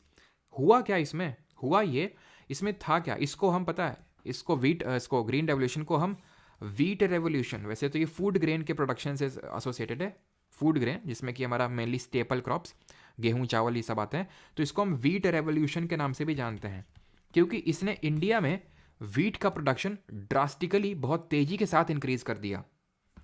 होता क्या था कि इंडिपेंडेंस तक या फिर इंडिपेंडेंस के तुरंत बाद हमें गेहूं तक नहीं था हमारे पास खाने के लिए, हम गेहूं की एक वैरायटी होती थी PL480, इसको यूएसए से इंपोर्ट करते थे, मंगाते थे, ये भी क्वेश्चन बन चुका है, ठीक है। आई थिंक स्टेनो या सीपीओ जो पिछला एग्जाम हुआ है, PL480 यूएसए से इंपोर्ट करते थे। फिर हम इसको इंट्रोड्यूस किए ग्रीन रेवोल्यूशन को, वैसे तो मैंने अभी पढ़ाया नहीं है, बट फिर भी अगर आप गेस लेना चाहें तो ये किस 5 ईयर प्लान में आया होगा, गेस करिए। मिड 1960s की जब मैं बात कर रहा हूँ तो 2 फेजेस में आया, ठीक है। इसमें हुआ ये कि हमने HYV सीड्स को इंट्रोड्यूस किया। HYV सीड क्या होती हैं, HYV सीड का फुल फॉर्म होता है हाई ईल्डिंग वैरायटी सीड्स। अभी हिंदी में मैं मतलब बता दूंगा, हाई ईल्डिंग वैरायटी सीड्स का मतलब ये होता है कि जिनका प्रोडक्शन बहुत ज़्यादा होता है, यानी कि एक नॉर्मल सीड डालोगे तो हो सकता है 1 टन गेहूँ इस फील्ड से निकले, HYV सीड डाल रहे हो तो 3 टन निकल रहा है, 4 टन निकल रहा है, यानी कि बहुत ज़्यादा ड्रास्टिकली प्रोडक्शन इसको इंक्रीज़ कर देता है, प्रोडक्टिविटी ज़्यादा होती है। और हमने क्या किया HYV के साथ, हमने बेटर टेक्नोलॉजिकल इनपुट्स डाले, टेक्नोलॉजी का यूज़ किया, ट्यूब वेल्स का यूज़ किया, बोर वेल्स का यूज़ किया, कनाल सिस्टम अच्छे से यूज़ किया, ठीक है। तो इसका टेक्नोलॉजी का यूज़ किया। अब क्योंकि HYV सीड अगर खरीदनी है तो थोड़ी सी नॉर्मल सीड से महंगी आएगी, टेक्नोलॉजी ट्यूबवेल वगैरह करवाना है तो पैसा चाहिए, उसके लिए थोड़ा कैपिटल चाहिए। अब ये जो है कैपिटल वगैरह कहाँ के किसानों के पास था, थोड़ा देखा गया पंजाब वगैरह के, पंजाब हो गया, थोड़े से साउथ इंडिया किसान, बिहार और ईस्टर्न यूपी यहाँ पे के जो किसान थे, यहाँ पे अब देखिए फेवरेबल कंडीशन अगर हम देखें इंडिया में, अगर फेवरेबल कंडीशन देखें इंडिया में, अगर फेवरेबल कंडीशन देखें तो मानसून के हमने पढ़ चुके हैं, तो कायदे से देखा जाए तो ईस्टर्न यूपी बिहार फेवरेबल हैं, क्योंकि पानी यहाँ पे है भाई। पंजाब वगैरह तो रेन डेफिसिट रीजन में आते हैं, पंजाब वगैरह जहाँ पे इस वीट रेवोल्यूशन को, हरित क्रांति को लाया गया, यहाँ पे तो रेन डेफिसिट रीजन है, लेकिन क्योंकि यहाँ पे लोग खरीद सकते थे उस चीज़ को, इसलिए यहाँ पे लाया गया। और एक विस्कस साइकिल बन गया, विस्कस नहीं विसियस साइकिल बोलेंगे ना, कौन सी होता है, विस्कस होता है कि भाई एक कुचक्र होता है, और विसियस होता है कि एक सुचक्र जो बोल सकते हैं, अच्छा चक्र, कि यहाँ के किसान जो थे थोड़े से रिलेटिवली वेल ऑफ थे, खरीद सकते थे, ट्यूबवेल लगवा सकते थे। अब क्योंकि ग्रीन रेवोल्यूशन यहाँ पे आया तो यहाँ के लोगों को और फ़ायदा मिला, यहाँ के किसानों को और फ़ायदा मिला, तो पहले वो खरीद सकते थे, अब वो अपने ट्रैक्टर में डीजे लगा के घूमते हैं। अब वो जब चाहे तब चाहे वो प्रोटेस्ट कर सकते हैं, और उनको इस चीज़ की टेंशन नहीं है कि भाई हमारे घर में अगर चूल्हा कैसे जलेगा। लेकिन आप सोचिए कि बिहार और यूपी का जो किसान होता है वो क्यों प्रोटेस्ट इतनी जल्दी दिल्ली चलो नहीं करता है, क्योंकि अगर वो दिल्ली चला जाएगा तो उसके घर में चूल्हा कैसे जलेगा। तो ये सब जो आप देखते हैं पंजाब किसान बहुत अमीर हैं, वो तो ग्रीन रेवोल्यूशन का उसमें सबसे बड़ा इम्पैक्ट है। और क्यों भारत में गेहूं और चावल स्टेपल क्रॉप हैं, उसका भी रीज़न ग्रीन रेवोल्यूशन ही है, नहीं तो हम मिलेट्स का यूज़ करते थे। मिलेट में क्या होता है, ग्लूटेन फ्री होता है, बहुत चलन में है आजकल, बहुत चलन में है, ठीक है। अमीर अमीर लोग जो हैं इसको खाते हैं आज, लेकिन पहले क्या था, मतलब बताते हैं मम्मी पापा लोग तो, कि पहले तो ये भैंसों को खिलाया जाता था, ठीक है। अभी जो यूज़ में आ गया है बाजरा वगैरह, ये सब भैंसों को खिला दिया जाता था। गेहूँ चावल हम लोग ये खाएंगे भाई, ये सब तो भैंसों इनके सब खिला दिया था। लेकिन अभी क्या है, यूज़ में आ रहा है क्योंकि ग्लूटेन फ्री है और काफ़ी माइक्रो न्यूट्रिएंट, जिंक, फॉस्फोरस इसमें काफ़ी रिच है ये मिलेट्स, ठीक है। तो इसलिए जो है, जो आप मल्टीविटामिन खाते हो ना, तो मल्टीविटामिन में के मिनरल्स भी होते हैं, जिंक वगैरह ये सब, तो वो मिलेट्स में भी बहुत होते हैं और ग्लूटेन फ्री होता है ये। तो फर्स्ट फेज में आपसे पूछेगा कि फर्स्ट फेज में ग्रीन रेवोल्यूशन कहाँ पे आया, तो ये जो रिच और एफ्लुएंट स्टेट्स थे, पंजाब के और आंध्रा के, ध्यान रखना, ठीक है। तो फर्स्ट फेज में इसको इंट्रोड्यूस किया गया, जो पंजाब हो गया, साउथ इंडिया के स्टेट जैसे कि आंध्र प्रदेश हो गया, तो फर्स्ट फेज में इसको यहाँ पे इंट्रोड्यूस किया गया। अब क्वेश्चन दूसरे टाइप का बनता है कि इसके नेगेटिव्स क्या हैं, तो यहाँ पे मैं नेगेटिव्स लिखता हूँ इसके, ठीक है। यहाँ पे मैं इसके जो ग्रीन रेवोल्यूशन है इसके नेगेटिव्स लिखता हूँ कि इसके नेगेटिव्स क्या हुए। नेगेटिव्स ये हुए, दो इसके सबसे बड़े इंपैक्ट देखने को मिले। एक तो जो ग्राउंड वाटर लेवल है वो नीचे चला गया, ग्राउंड वाटर जो लेवल है, इस पे भी स्टेटमेंट से बने हैं क्वेश्चन, तो ग्राउंड वाटर लेवल नीचे चला गया और सॉइल की एल्कलिनिटी बढ़ गई, यानी जो लवणता है वो बढ़ गई। एल्कलिनिटी का मतलब ये है कि सॉइल एल्कलाइन ज़्यादा हो गई, यानी उसमें जो सॉल्ट कंटेंट है वो सॉइल में ज़्यादा बढ़ गया। कैसे ज़्यादा बढ़ गया वो आप समझिए। ट्यूबवेल लगा है, एक बटन दबाई, बलबल पानी निकला, एकदम बलबला के पानी निकल रहा एकदम, ठीक है। बटन तो दबानी थी, हैंडपम्प तो चलाना नहीं था ना, तो बटन दबाई, खड़ाक से पानी निकल आया। अब क्योंकि पंजाब और हरियाणा, आप सोचो, ये कोई बहुत यहाँ पे मानसून कोई अच्छा खासा तो है नहीं, यानी ग्राउंड लेवल वाटर पहले से नीचे है। बटन दबाई और इतनी ज़्यादा पानी आ गया, जितनी सप्लाई हो नहीं रही पानी, भाई पानी अंडरग्राउंड में कैसे पहुँच रहा है, पानी अंडरग्राउंड में कैसे पहुँचता है। बारिश हुई, वो परकोलेट करके धीरे धीरे नीचे पहुँच गया। बारिश हो नहीं रही, पहले से नीचे, आपने बटन दबाई, उसको और नीचे कर डाला ग्राउंड वाटर लेवल को, ठीक है। अब आप आपने और ग्राउंड वाटर लेवल उसको नीचे कर दिया, तो एक तो ये सबसे बड़ी अब समस्या खड़ी हुई ग्रीन रेवोल्यूशन से। और क्योंकि आपने क्या है, एक बटन दबाई और पूरी फील्ड को भर दिया पानी से। अरे क्या है, बटन ही तो दबानी है, भर दिया उसको, पैसे भर देंगे जो थोड़े बहुत बिजली के आएंगे, और उसमें बहुत ज़्यादा सब्सिडी वगैरह भी उस टाइम पे दी गई। तो उससे हुआ क्या, वाटर लॉग्ड जो फील्ड है, वाटर लॉगिंग जो हो रखी है, राइस की फील्ड में तो वाटर लॉगिंग चाहिए ना, राइस की फील्ड में, क्योंकि उसमें तो वाटर लॉगिंग चाहिए, खूब भर भर के पानी चाहिए। जहाँ नहीं चाहिए वहाँ पे भी यूज़ किया, और जहाँ चाहिए तो वहाँ तो चाहिए ही चाहिए। लेकिन पंजाब और हरियाणा ये राइस के कल्टीवेशन के लिए सूटेबल जगह नहीं है ये। उसके लिए तुम्हारा बिहार और ईस्टर्न यूपी है, जहाँ बारिश होती है, जहाँ बारिश होती है। लेकिन क्योंकि यहाँ पे वो कंडीशंस नहीं है, यहाँ पे कैसी कंडीशंस हैं, यहाँ पे रेट ऑफ इवेपोरेशन ज़्यादा है, पानी बरसता कम है और उसका वाष्पीकरण ज़्यादा होता है। तो अब जब पानी है आप भर दोगे फील्ड में, उसका इवेपोरेशन हो जाएगा, तो बचेगा क्या, बचेगा जो उस वाटर में सॉल्ट कंटेंट है वो बच जाएगा सॉइल में मौजूद। तो एल्कलिनिटी उसकी बढ़ गई, एल्कलिनिटी क्या हो गई, बढ़ गई। और जो एल्कलाइन सॉइल होती है इसको हम ट्रीट करते हैं जिप्सम से, और अगर एसिडिक सॉइल होती है तो उसको हम लाइम से ट्रीट करते हैं। ये चीज़ आपको ध्यान में रखनी है, ठीक है। तो मेरे हिसाब से तो यहाँ से और कोई क्वेश्चन नहीं बनेगा। विलियम गॉड ने टर्म दिया था, फादर किसको बोलते हैं, और ये सारी चीज़ें कब आया था, कहाँ आया था, कितने फेजेस में आया था, और ये थर्ड 5 ईयर प्लान की बात हो रही है।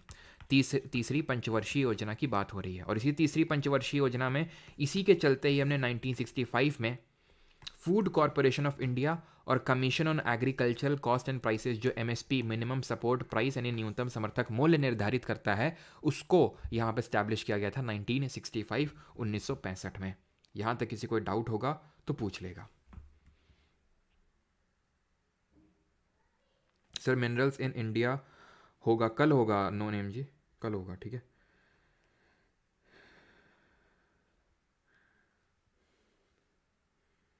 किसी कोई डाउट? बड़ा एक्सपोर्टर किसका, जूट का? वहाँ से छूटा था क्या? सर ये क्लास ओल्ड बैच में नहीं, नहीं रॉबिन सिंह, ये एग्रीकल्चर का अलग से नहीं हुआ था पिछले बैच में, बिकॉज उस टाइम पे मेंस लगा हुआ था, तो उसके वजह से जो बहुत इंपॉर्टेंट टॉपिक्स थे वही फिर करवाए गए थे।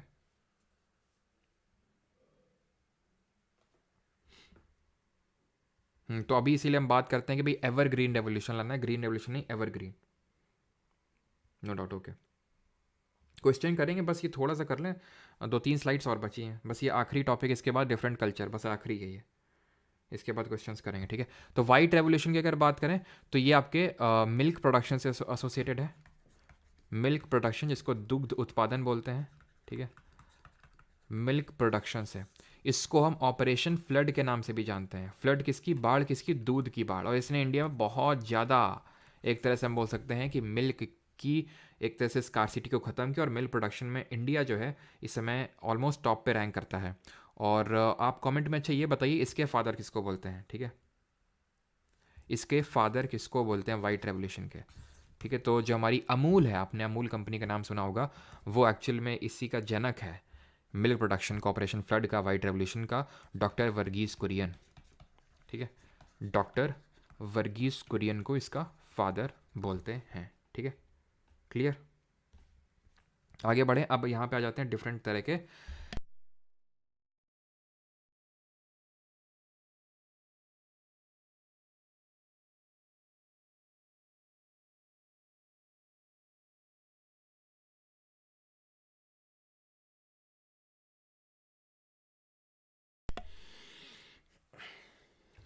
के हम कल्चर्स यहाँ पे देखने वाले हैं, ठीक है, in agriculture. Different cultures in agriculture, ये बोलना थोड़ा सा गलत रहेगा।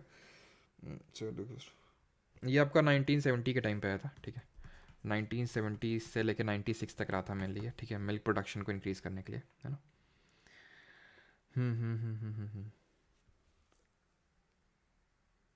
ठीक है, हाँ बिल्कुल, वर्ल्ड का लार्जेस्ट प्रोड्यूसर है इंडिया। अब आते हैं डिफरेंट कल्चर्स। क्या कल्चर्स होते हैं, आपने सुना होगा, जैसे अभी मैंने आपको बताया हॉर्टिकल्चर, ठीक है, ये तो आपको याद हो ही गया होगा इतने टाइम तक आपको। हॉर्टिकल्चर, हॉर्टी है भैया, ठीक है, टी है, एन नहीं है। विटीकल्चर, ठीक है, विटीकल्चर। एक्वाकल्चर, एक्वाकल्चर, गेस करिए किससे एसोसिएटेड होगा, गेस तो कर ही सकते हैं, गेस करने में क्या जा रहा है। पिसीकल्चर, सेरीकल्चर, सेरीकल्चर, एपीकल्चर, ठीक है, एपीकल्चर। और कोई कल्चर नहीं, इतने कल्चर करते हैं, ठीक है। तो यहाँ पे हॉर्टी, तो वही जो बगानी वाली, यानी ये हम बोल सकते हैं इसको गार्डन। ये हॉर्टी का मतलब क्या होता है, जैसे ये एग्रीकल्चर में, एग्री पता है क्या होता है इसका, एग्री का मतलब होता है सॉयल, और कल्चर का मतलब होता है कल्टीवेशन। अच्छा, एक और नोट करो, हाइड्रोपोनिक्स किसको बोलते हैं। हाइड्रोपोनिक्स आजकल काफ़ी चल रहा आइटम, क्वेश्चन भी आई थिंक पूछा जा चुका है एक बार। तो ये है आपका गार्डन क्रॉप, ठीक है, गार्डनिंग जिसको बगानी बोलते हैं। विटीकल्चर है, अंगूरों की खेती को बोलते हैं ग्रेप्स। एक्वाकल्चर, जो भी हमारे एक्वा, एक्वा मतलब एक्वेटिक, एक्वेटिक प्लांट भी हो सकते हैं और एनिमल्स भी हो सकते हैं। एक्वेटिक प्लांट और प्लांट एंड एनिमल्स, और जो सिर्फ फिशेस से एसोसिएटेड हो, सिर्फ फिश से, वो पिसी कल्चर में आएगा। सेरीकल्चर सिल्क से आएगा। सिल्वी कल्चर किससे एसोसिएटेड है बताइए। एपीकल्चर बीज, जो आपने देखा होगा मधुमक्खियों का रियरिंग कुछ लोग करते हैं, काफ़ी लोग करते हैं, जो मधुमक्खियाँ पालते हैं, फिर उसे शहद निकालते हैं और उस शहद को बेचते हैं, ठीक है, तो उसको हम बोलते हैं एपीकल्चर, ठीक है। बात करें अगर हाइड्रोपोनिक्स, तो हाइड्रोपोनिक्स होता है आपका जहाँ पे एग्रीकल्चर किया जाता है विदाउट सॉयल, बिना मिट्टी के, पानी का इस्तेमाल करके ही सिर्फ क्रॉप को उगा लिया जाता है, ठीक है, ये होता है हाइड्रोपोनिक्स। और सिल्वी कल्चर की बात करें तो जो सिल्वी कल्चर होता है, ये होता है प्रैक्टिस ऑफ मैनेजिंग फॉरेस्ट। जो फॉरेस्ट मैनेजमेंट एक तरह से होता है उसको करना, उसको सिल्वी कल्चर बोलते हैं। और एक जापान की एक टेक्निक है, नाम याद नहीं आ रहा उसका, अर्बन फॉरेस्ट्री बोलते हैं, जहाँ पे अर्बन जगहों में फॉरेस्ट उगाना, उसको कुछ बोलते हैं यार, किसी को नाम पता है क्या, वो जापानीज टर्म है वो, एम से नाम शुरू होता है उसके, एम से, एम से नाम शुरू होता है, किसी को पता है। मिट्सो करके कुछ होता है, ठीक है, मिट्सो करके उसका कुछ नाम होता है, पता नहीं, याद नहीं आ रहा, ठीक है, एम से होता है लेकिन। चलो आते हैं अभी सॉइल कंजर्वेशन मेथड्स पे। This is our last topic for the day, कि सॉइल को किस तरह से कंजर्व किया जाता है।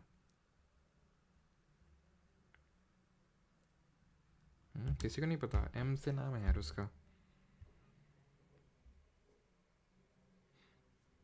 चलो, विदाउट सॉइल मतलब, विदाउट सॉइल का मतलब है तो मिट्टी नहीं होगी, सिर्फ पानी से ही होगा, पानी से उगा लेते हैं, उसी को हाइड्रोपोनिक्स बोलते हैं।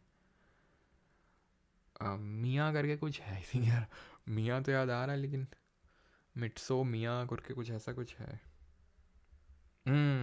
ओम ने सही बताया बिल्कुल, मियाँ कावी, मियाँ कावी, हाँ, मियाँ कावी मेथड बोलते हैं।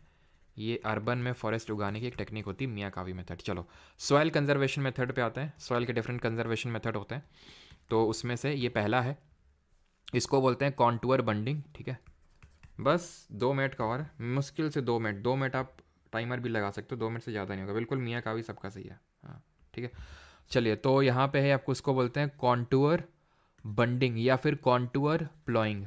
कॉन्टूअर बंडिंग या फिर कॉन्टूअर प्लॉइंग, ये क्या होता है? यहाँ पे हम कॉन्टूअर्स का यूज़ करते हैं।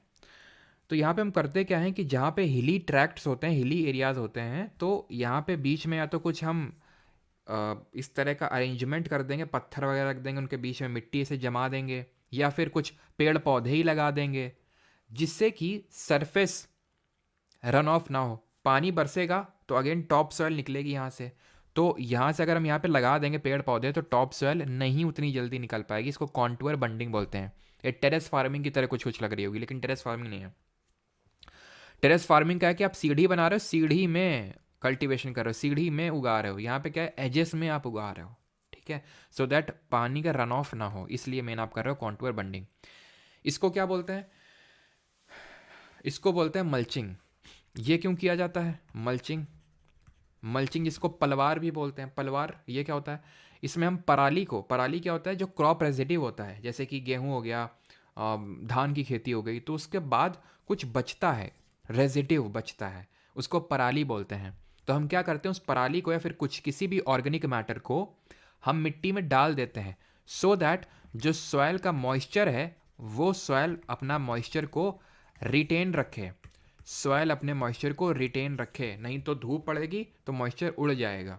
तो मॉइस्चर को रिटेन करने के लिए हम मल्चिंग को करते हैं, पलवार को करते हैं, जहाँ खुली मिट्टी में हम मल्च को डाल देते हैं। मल्च क्या है? यही ऑर्गेनिक मैटर या फिर क्रॉप का residue. And the last slide of the day is this, this is called as what? इसको हम बोलते हैं शेल्टर बेल्ट्स। इसको बोलते हैं शेल्टर बेल्ट। आज ही पीवाईक्यू में क्वेश्चन करवाया है। ठीक है, शेल्टर बेल्ट क्या होते हैं? जहाँ पे जोर की हवा चलती है, तो उससे जोर की हवा से जो हवा, जो मिट्टी है वो उड़ जाती है टॉप सॉइल, तो उसको रोकने के लिए, हवा की वेलोसिटी को रोकने के लिए, वेलोसिटी तो कौन सी एनर्जी होगी जरा कमेंट बताइएगा। तो ये बड़े बड़े पेड़ लगा देते हैं, इनको बोलते हैं शेल्टर बेल्ट्स, शेल्टर बेल्ट्स। ठीक है, तो काइनेटिक एनर्जी होती है उसमें, जिसको हम रोकते हैं। ठीक है, खत्म होता है लेक्चर, अब जल्दी से क्वेश्चन पे जंप करते हैं। मुझे लगा नहीं था यार इतना लंबा लेक्चर हो जाएगा, लेकिन कोई नहीं। ठीक है, एग्रीकल्चर करो एकदम झटाझट, क्वेश्चन कर तो डालो। इसमें आई थिंक ऑप्शंस में कुछ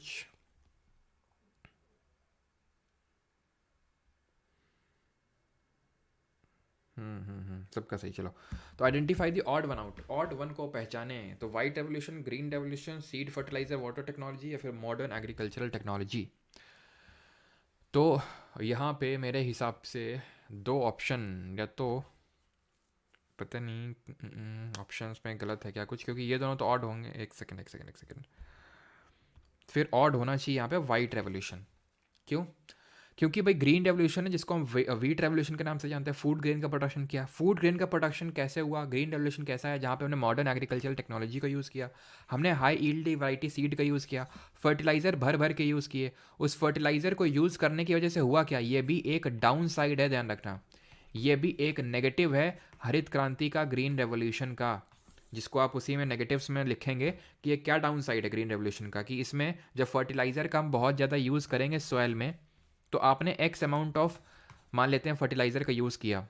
अब जब आप अगली बार क्रॉप को उगाएंगे तो आपको 2x यूज़ करना पड़ेगा। ठीक है, 2x नहीं, लेकिन x प्लस डेल्टा तो ज़रूर करना पड़ेगा, यानी कि कुछ एक्स्ट्रा फर्टिलाइज़र आपको डालना पड़ेगा अगर उतनी ही प्रोडक्टिविटी आपको चाहिए लैंड से। तो फर्टिलाइज़र का यूज़ किया, जिसकी वजह से अब और फर्टिलाइज़र कि इसीलिए बोल रहे हैं कि अब हमें जो ऑर्गेनिक फर्टिलाइज़र है उसकी तरफ जाना है। आवाज़ कम, आवाज़ कम है क्या? आवाज़ कम कहा जाए, आवाज़ कम का क्या ऐसा इशू आ रहा है? देखते हैं, आवाज़ अभी भी कम आ रही है क्या? एक बार बताना। आवाज़ अब तो कम नहीं आ रही होगी, एक बार कंफर्म करना। Which of the following is a rabi crop? मैं सुन लेता हूँ एक बार। जो मिट्टी है वो उड़ जाती है टॉप सॉइल, तो उसको रोकने के लिए, हवा की वेलोसिटी को रोकने के लिए, वेलोसिटी तो कौन सी एनर्जी होगी जरा? हाँ तो रही यार आवाज़ है फालतू में ही, आवाज़ कम आ रहा है। कमेंट बताइए। तो फर्टिलाइज़र का यूज़ किया, इतनी जोर की तो आ रही है आवाज़ यार। हैं। आंसर क्या होगा? राबी क्रॉप कौन सी है? तो राइस खरीफ है, कॉटन खरीफ है, मेज़ भी, मेज़ कैसा नाम है? हिंदी नाम है, खरीफ होगा, ठीक है। मस्टर्ड, लिंसीड, रेप सीड, ठीक है। और आपकी वो कैस्टर, ये सब कैसे नाम थे हमारे? ये इंग्लिश नेम थे, ठीक है। तो राबी होगा ये। राबी हमारा सर्दियों वाला होता है, यानी कि इसको बुआई होती है अक्टूबर के टाइम पर, कटाई होती है अप्रैल के टाइम पे। अगला है हमारा ये क्वेश्चन, जल्दी से करो। Green revolution refer to Indian agriculture, ठीक है। आवाज़ ओके होनी चाहिए यार। हैं? और डज ग्रीन रेवोल्यूशन का मतलब क्या? तो ग्रीन रेवोल्यूशन हरित क्रांति है हमारी, क्या हरित क्रांति है? क्या हरित क्रांति है? फूड ग्रेन का प्रोडक्शन, ठीक है, फूड ग्रेन। अगला question, in which type of farming land is use for growing food and fodder crops and rearing life stock? बताओ जल्दी से, सारे क्वेश्चन आप कर सकते हो आप यहाँ पे। तो यहाँ पे हम फूड क्रॉप भी ग्रो कर रहे हैं और लाइफ स्टॉक भी उसको रियर कर रहे हैं, खेती भी कर रहे हैं और पशुओं को भी पाल रहे हैं। तो that is called as mixed farming, मिश्रित farming. Option number C answer हो जाएगा, ठीक है। प्लांटेशन में क्या था? प्लांटेशन में था एक single crop big part of land में, लार्ज पार्ट ऑफ लैंड में ग्रो कर रहे थे, जैसे कि कपास हो गई, जूट हो गया, कॉफ़ी हो गया, ठीक है, टी हो गया, रबर हो गया, है ना। आगे बढ़ते हैं। Which is which of the following is not an example of millets और कोर्स ग्रेन्स? मिलेट को हम कोर्स ग्रेन्स के नाम से भी जानते हैं, तो उसका में कौन सा एग्जाम्पल नहीं है? जौर भी, रागी भी है, ये गेहूं नहीं है। गेहूं क्या है? वीट क्या है? स्टेपल क्रॉप है ये, ठीक है, स्टेपल क्रॉप है ये इंडिया की। एग्रीकल्चर सेंसस हर कितने साल में होता है? कितने साल के ड्यूरेशन में होता है? 6 ईयर्स, 5 ईयर, 4 ईयर्स या फिर 10 ईयर्स? कितने साल के ड्यूरेशन में होता है? तो एग्रीकल्चर सेंसस होता है हर 5 साल में। ऑप्शन नंबर बी यहाँ पे सही आंसर होगा। Which of the following is termed as sericulture? Sericulture इसको बोलते हैं, सेरीकल्चर सिल्वीकल्चर में कंफ्यूज नहीं करना है। सेरीकल्चर होता है सिल्क वाला, ये तो ऑप्शन सही नहीं है, ठीक है। सेरीकल्चर होता है आपका सिल्वीकल्चर, ठीक है। और सॉरी सेरीकल्चर होता है आपका सिल्क से एसोसिएटेड, और सिल्वीकल्चर क्या होता है? ये आपका फॉरेस्ट से एसोसिएटेड होता है, जंगल राज, ठीक है। एट्थ, कल्टीवेशन ऑफ कॉटन को कितने फ्रॉस्ट फ्री डेज चाहिए सर? कपास की खेती के लिए कितने पाले से मुक्त दिनों की आवश्यकता होती है? तो 210 फ्रॉस्ट फ्री डेज रिक्वायरमेंट होती है इसको। Ninth, the technique of water plants by the technique of watering plants by making use of narrow tubes which deliver water directly at the base of the plant is called as? संकरी नलियों का उपयोग करके, मतलब इस तरह से हम क्या कहें, पाइप डाल के डायरेक्टली रूट्स तक, इनकी जड़ों तक पानी पहुंचा देते हैं। ये क्यों किया जाता है? सो दैट वाटर लॉस को अवॉइड किया जा सके, और एकदम ऐसा नहीं कि फील्ड को भर डाला। एक तो वाटर लॉस होगा उससे, दूसरा सॉइल की एल्कलिनिटी भी बढ़ेगी, लवणता, जो हमने अभी देखी ग्रीन रेवोल्यूशन का जो साइड इफेक्ट है। तो हम ड्रिप इरिगेशन, स्प्रिंकल क्या होते हैं? स्प्रिंकल ऐसे लगे होते हैं, ठीक है, ऐसे फुहारे से मारते हैं चारों तरफ, बहुत छोटा, ये क्या सीधे जड़ों में सप्लाई करते हैं। आगे बढ़ते हैं, ड्रिप इरिगेशन बोलते हैं। Which of the following is an example of kharif? Kharif फसल का इनमें से कौन सा उदाहरण है? वीट है, राइस है, बार्ले है, मस्टर्ड है? तो बार्ले, मस्टर्ड, ठीक है, barley, mustard, wheat, castor, linseed, rapeseed, peas, ये सब क्या होता है? इंग्लिश नेम है। राबी क्रॉप, राइस, चावल बोलो अगर इसको, चावल, राइस नहीं बोलेंगे, ठीक है, चावल बोलेंगे। कपास बोलेंगे, मूंगफली बोलेंगे। Which type of farming is practice to meet the needs of farmers family? आसान है, ठीक है, संदीप महेश्वरी वाला नहीं, लेकिन सच में आसान है कि meet the needs of farmers की फैमिली, सब्सिस्टेंस, ठीक है, निर्वाह कृषि, जिसको दो पार्ट में डिवाइड किए थे, एक को बोले थे प्रिमिटिव और दूसरे को बोले थे इंटेंसिव, गहन निर्वाह और प्रिमिटिव, ठीक है। गहन में क्या है? कम पार्ट ऑफ लैंड है। और जैसे इंटेंसिव अगर देखा जाए तो कहाँ प्रैक्टिस होगा? इंडिया जैसे देशों में, इंडोनेशिया जैसे देशों में, जापान में, कनाडा जैसे देशों में होगा क्या? ये इंटेंसिव नहीं होगा। कनाडा बहुत बड़ा एरिया है, पॉपुलेशन है कम, एरिया है ज़्यादा, पॉपुलेशन है कम, तो प्रेशर लैंड पे कम पड़ेगा। लेकिन एरिया है छोटा, पॉपुलेशन बहुत ज़्यादा है, तो उस पर लैंड पे प्रेशर बहुत ज़्यादा पड़ेगा, वो बोलते हैं इंटेंसिव एग्रीकल्चर उसको। In which of the following method of irrigation water falls drop by drop? अभी देखे drip irrigation. Soilless agriculture is called as, जिसमें कि मिट्टी नहीं होती, उसको क्या बोलते हैं? सिर्फ बैच में जो एक्स्ट्रा क्लास है उनको ओल्ड बैच में डलवा दो। यही तो एक्स्ट्रा क्लास हो रही है रॉबिन जी, हैं, और आपको बैच में सूचित भी कर दिए टेलीग्राम में। तो आपको क्या लग रहा है कि भाई और भी बीच में हो गई क्या? आज हुई है, इसलिए मैंने आपको टेलीग्राम पे डाल भी दिया था, वो प्राइवेट टेलीग्राम पे, ठीक है, और कोई एक्स्ट्रा क्लास नहीं हुई है। सॉयल लेस एग्रीकल्चर की अगर बात करेंगे, हाइड्रोपोनिक्स बोलते हैं, देख चुके हैं इसको, ठीक है। शिफ्टिंग एग्रीकल्चर भी देख चुके हैं, जिसको स्लैश एंड बर्न के नाम से भी जानते हैं। ये हाइड्रोपोनिक्स आप में से कोई लोग पूछ रहे थे ना, यहाँ पे मिट्टी का यूज़ नहीं होता, पानी का यूज़ होता है। पानी है और कुछ इस तरह से टेक्निक यूज़ की जाती है, उसी में ये ग्रो कर जाते हैं, है ना। आगे बढ़ते हैं, अगला है the word agriculture is derived from the Latin word ager and culture. Ager का मतलब क्या होता है? कल्चर का मतलब तो कल्टीवेशन होता है, एगर का मतलब मिट्टी होता है, सॉयल होता है ना। 15th in the north western, बस 5 क्वेश्चन और करेंगे, ठीक है, उसके बाद हम कल के क्वेश्चन नहीं होगा तो कर लेंगे, है ना। चलो, तो in the northern and north western part of India dash is the main food crop. तो मेन फूड क्रॉप कौन सी होती है नॉर्थ और नॉर्थ वेस्टर्न में? तो ये वीट होती है ना, गेहूँ होता है। और ईस्टर्न और साउथ इंडिया में राइस होता है, चावल होता है, ठीक है। आगे बढ़ते हैं। Which of the following is an example of fibre crop. तो फाइबर क्रॉप का इसमें से कौन एग्जाम्पल होता है? Mango, hemp, rubber, coffee. तो मैंने आपको बताया था, एक तो हमारा कॉटन होता है, कपास, सिल्वर फाइबर बोलते हैं। गोल्डन फाइबर कौन सा होता है? जूट, वो भी हमारा फाइबर है। और हमारा हेम्प यानी जो भांग होता है, option number B. What is the percentage of land used for agriculture in India as per to the 2009 data by national institute of hydrology. और ये आपको पता होना चाहिए, जब हम इकोनॉमिक्स पढ़ेंगे तो इंडिया मतलब एग्रीकल्चर में किस तरह का अनएम्प्लॉयमेंट होता है वो देखेंगे। और ये पता होना चाहिए कि इंडिया में सबसे ज़्यादा लोग एग्रीकल्चर में ही एम्प्लॉयड हैं, लेकिन सबसे कम कंट्रीब्यूशन जीडीपी में एग्रीकल्चर सेक्टर का ही है, जिसको प्राइमरी सेक्टर बोलते हैं, इकोनॉमिक्स से पढ़ेंगे। और जब हम आज़ाद हुए थे तो रफली हमारी 75% जो जनसंख्या थी वो एग्रीकल्चर डिपेंडेंट थी, ठीक है। जितने के जिसके भी इधर उधर के क्वेश्चन है मैं आंसर कर दूंगा, लेकिन बाद में, अभी इस पे टॉपिक पे फोकस रखिए। 51.09%। DDT adversely affects our environment because DDT क्या करता है? एडवर्सली, यानी एडवर्सली इफेक्ट करता है मतलब प्रतिकूल प्रभाव डालता है, यानी कि नेगेटिव इम्पैक्ट डालता है। तो it kills beneficial insects like honey bees, it can allow growth of harmful insect, it can promote harmful insects, ठीक है, एंड इट किल हार्मफुल। और हार्मफुल को मारेगा जो हार्मफुल है, तो ये फिर एडवर्स इफेक्ट कैसे हुआ? ठीक है, एडवर्स कैसे हुआ? It will promote harmful, it can allow growth of harmful insect, ठीक है, इट विल किल बेनिफिशियल। तो ऑप्शन नंबर ए सही आंसर होगा। DDT क्या करता है? जो बेनिफिशियल इंसेक्ट है उनको मार डालता है, तो इसलिए एडवर्सली इफेक्ट करता है। सेकेंड लास्ट क्वेश्चन है, in the given main characteristic of farming of India which is the characteristic of primitive subsistence farming. Primitive का इसमें से कौन सा, क्या पूछ रहा है? प्रिमिटिव का कौन सा एग्जाम्पल है? तो हमने इसी तरह से पढ़ा था ना, एक तो सब्सिस्टेंस और दूसरा कमर्शियल। सब्सिस्टेंस को दो पार्ट में डिवाइड किया था, प्रिमिटिव और इंटेंसिव, और कमर्शियल को प्लांटेशन और कमर्शियल में किया। कमर्शियल को प्लांटेशन और किस में किया था? प्लांटेशन और आपका था दूसरा कौन सा था? एक तो प्लांटेशन और कौन सा था यार दूसरा? Cash crop. वो तो खैर प्लांटेशन ही हो गई थी, दिमाग से एकदम से उड़ गया। क्या पढ़ा तुम लोगों ने? दोस्तों जल्दी से बताओ। तो ये यहाँ पे आंसर क्या होगा? In the given main characteristic of farming of India which is characteristic of primitive subsistence. तो आंसर क्या होगा? Slash and burn, option number ए, जिसको हम शिफ्टिंग कल्टीवेशन के नाम से भी जानते हैं, ठीक है। केमिकल, इंसेक्टिसाइड, पेस्टिसाइड, हाइल्डिंग, ये हमने कहाँ पे पढ़ा था? ग्रीन रेवोल्यूशन में, ठीक है, ग्रीन रेवोल्यूशन में पढ़ा था। हाउ कैन आई बोल,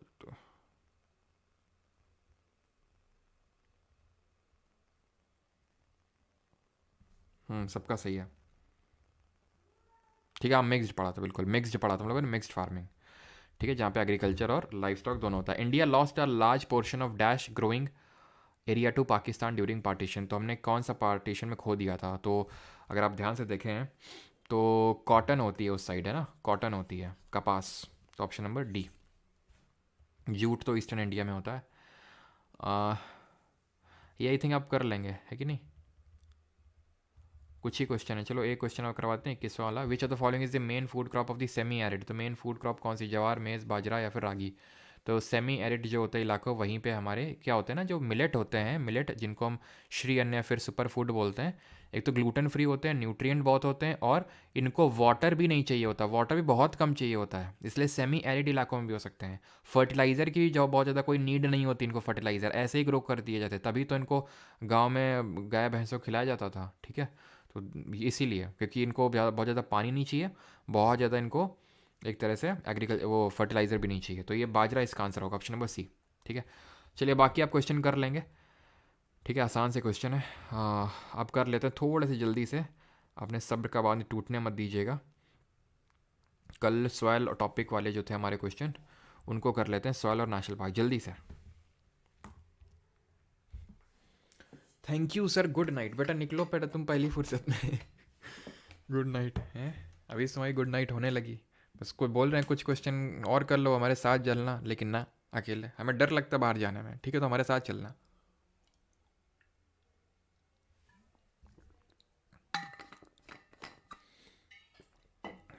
आइडेंटिफाई द ब्लैक सॉयल, कहाँ मिलेगी? डेक्कन ट्रैप, ठीक है, अगर रिवाइज करके आए तो एकदम आसान होने चाहिए आपके लिए question. Cultivation of wheat thrives best in which type of soil? गेहूँ किस टाइप की सॉयल में उगता है? Yellow soil, red soil, black soil, well drained, loamy soil. तो जो हमारी एलुवियल सॉयल है, जलोढ़ मिट्टी, तो उसमें जो वेल ड्रेन्ड लोमी सॉयल होती है उसमें खूब अच्छे से ग्रो करती है।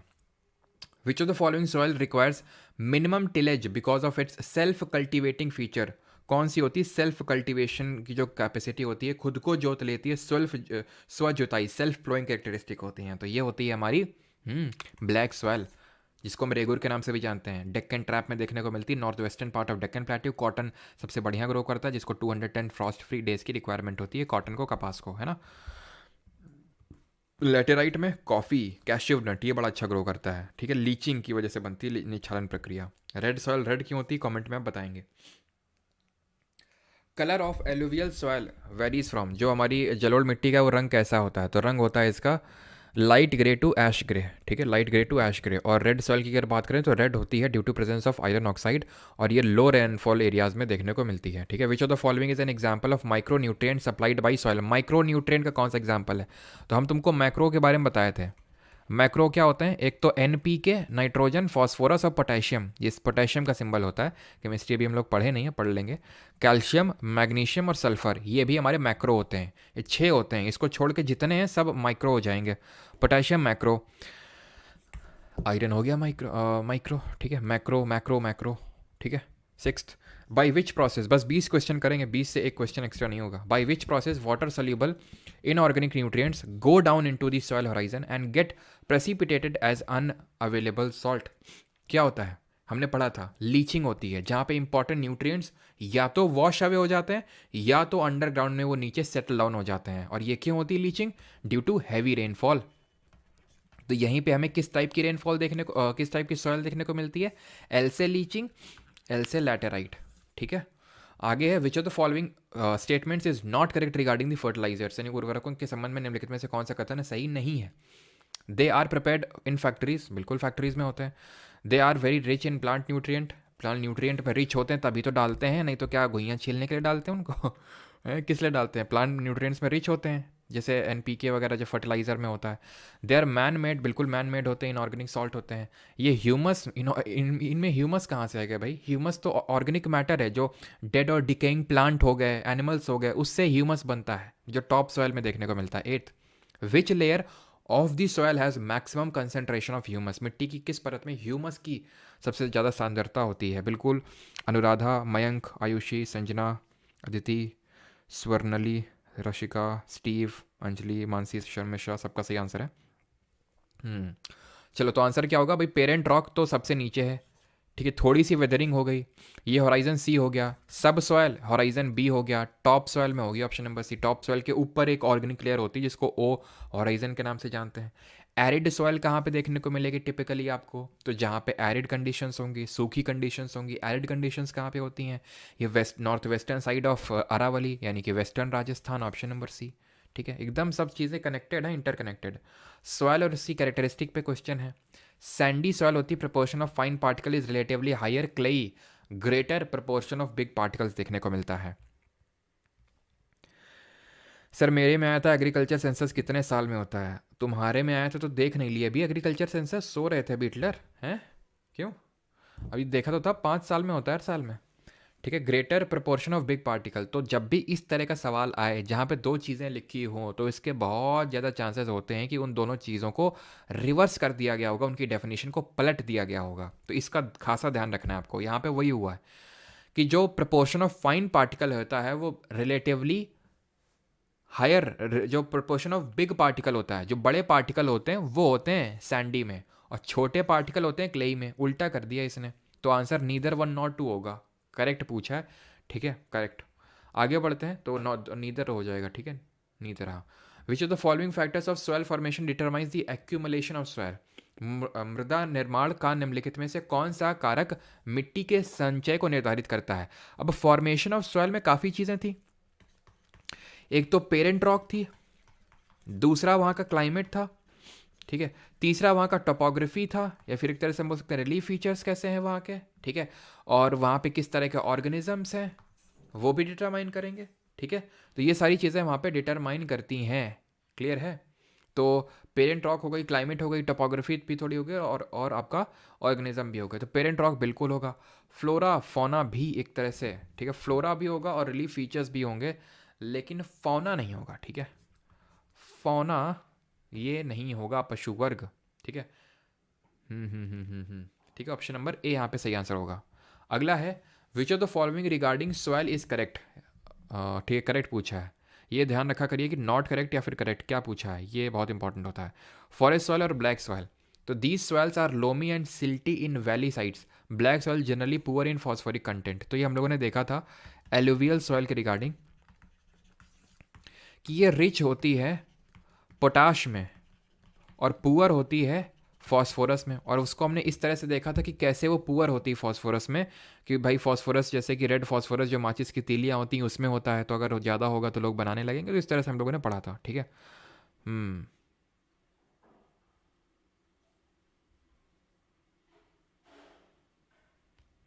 बिल्कुल टाइम होता है यहाँ पे, ठीक है, टाइम होता है। फ्लोरा फोना दोनों होगा, बिल्कुल रिलीफ होना चाहिए इसका, ठीक है। अब रिलीफ मैंने इसलिए यहाँ पे पूछा ना, okay okay okay, sorry not नहीं पूछा था। Okay sorry sorry sorry sorry sorry sorry sorry, really sorry, relief ही इसका आंसर होगा, रियली सॉरी, ठीक है। ऑलमोस्ट सारी फैक्टर, वही मुझे लगा, डाउट आ रहा था कि और इसमें तो सारी फैक्टर्स होते हैं। इसमें ये पूछा है कि एक्यूमुलेशन, मैंने गलती से ये समझ लिया कि इसमें से कौन सा फैक्टर रिस्पॉन्सिबल नहीं है, बट इसमें यहाँ पे पूछ रहा है एक्यूमुलेशन ऑफ जो सॉइल है उसके लिए कौन सा रिस्पॉन्सिबल है। इसका मतलब है कि डीप ब्रीथ लेना पड़ेगा मुझे, ठीक है। तो रिलीफ जो है एक्यूमुलेशन पे को डिपेंड करता है। एक्यूमुलेशन एक्यूमुलेशन जो है, ये टाइम जो फैक्टर होता है, टाइम भी डिटरमाइन करता है, बिकॉज हज़ारों साल लग जाते हैं फ्यू सेंटीमीटर ऑफ सॉइल को बनाने के लिए। तो ये भी कहीं ना कहीं टाइम का फैक्टर भी एक्यूमुलेशन ऑफ सॉइल पे डिपेंड करता है। रिलीफ इसका आंसर होगा, ठीक है। चलिए, तो इसका आंसर क्या हो जाएगा, इसका आंसर हो जाएगा आपका option number A, both 1 and 2। अगला है question number 13, in which of the following soil conservation methods different crops are grown in alternate rows and are sown at different times to protect the soil from rain wash. तो यहाँ पे अगर हम बात करें तो इसको हम बोलते हैं इंटरक्रॉपिंग। और थोड़ी सी मुझे स्पीड इसलिए भी ज़्यादा रखनी पड़ रही है बिकॉज मेरी तुरंत इसके बाद भी एक क्लास है, ठीक है। तो इसलिए थोड़ा सा मुझे स्पीड अप करना पड़ रहा है, ठीक है। तो यहाँ पे इसको बोलते हैं इंटरक्रॉपिंग। हमने देखा था मिक्स्ड क्रॉपिंग और इंटरक्रॉपिंग में क्या डिफरेंस है। मिक्स्ड में कि भाई हमने सारी सीड्स डाल दी फील्ड में, ठीक है, सारी सीड्स इस तरह से हमने डाल दी। इंटरक्रॉपिंग में क्या, ऑल्टरनेट 1 2 1 2 1 2 इस तरह से। तो option number D. Contour ploughing क्या है, जहाँ पे आपने कॉन्टूर बैरियर्स लगा दिए हैं जिससे कि सरफेस रन ऑफ कम हो जाए, सॉइल इरोजन ना हो। शेल्टर बेल्ट्स, जहाँ पे हमने विंड की वजह से जो सॉइल इरोजन होता है उसको रोकने के लिए। टेरेस फार्मिंग, वही जो टेरेस में कर रहे हैं फार्मिंग।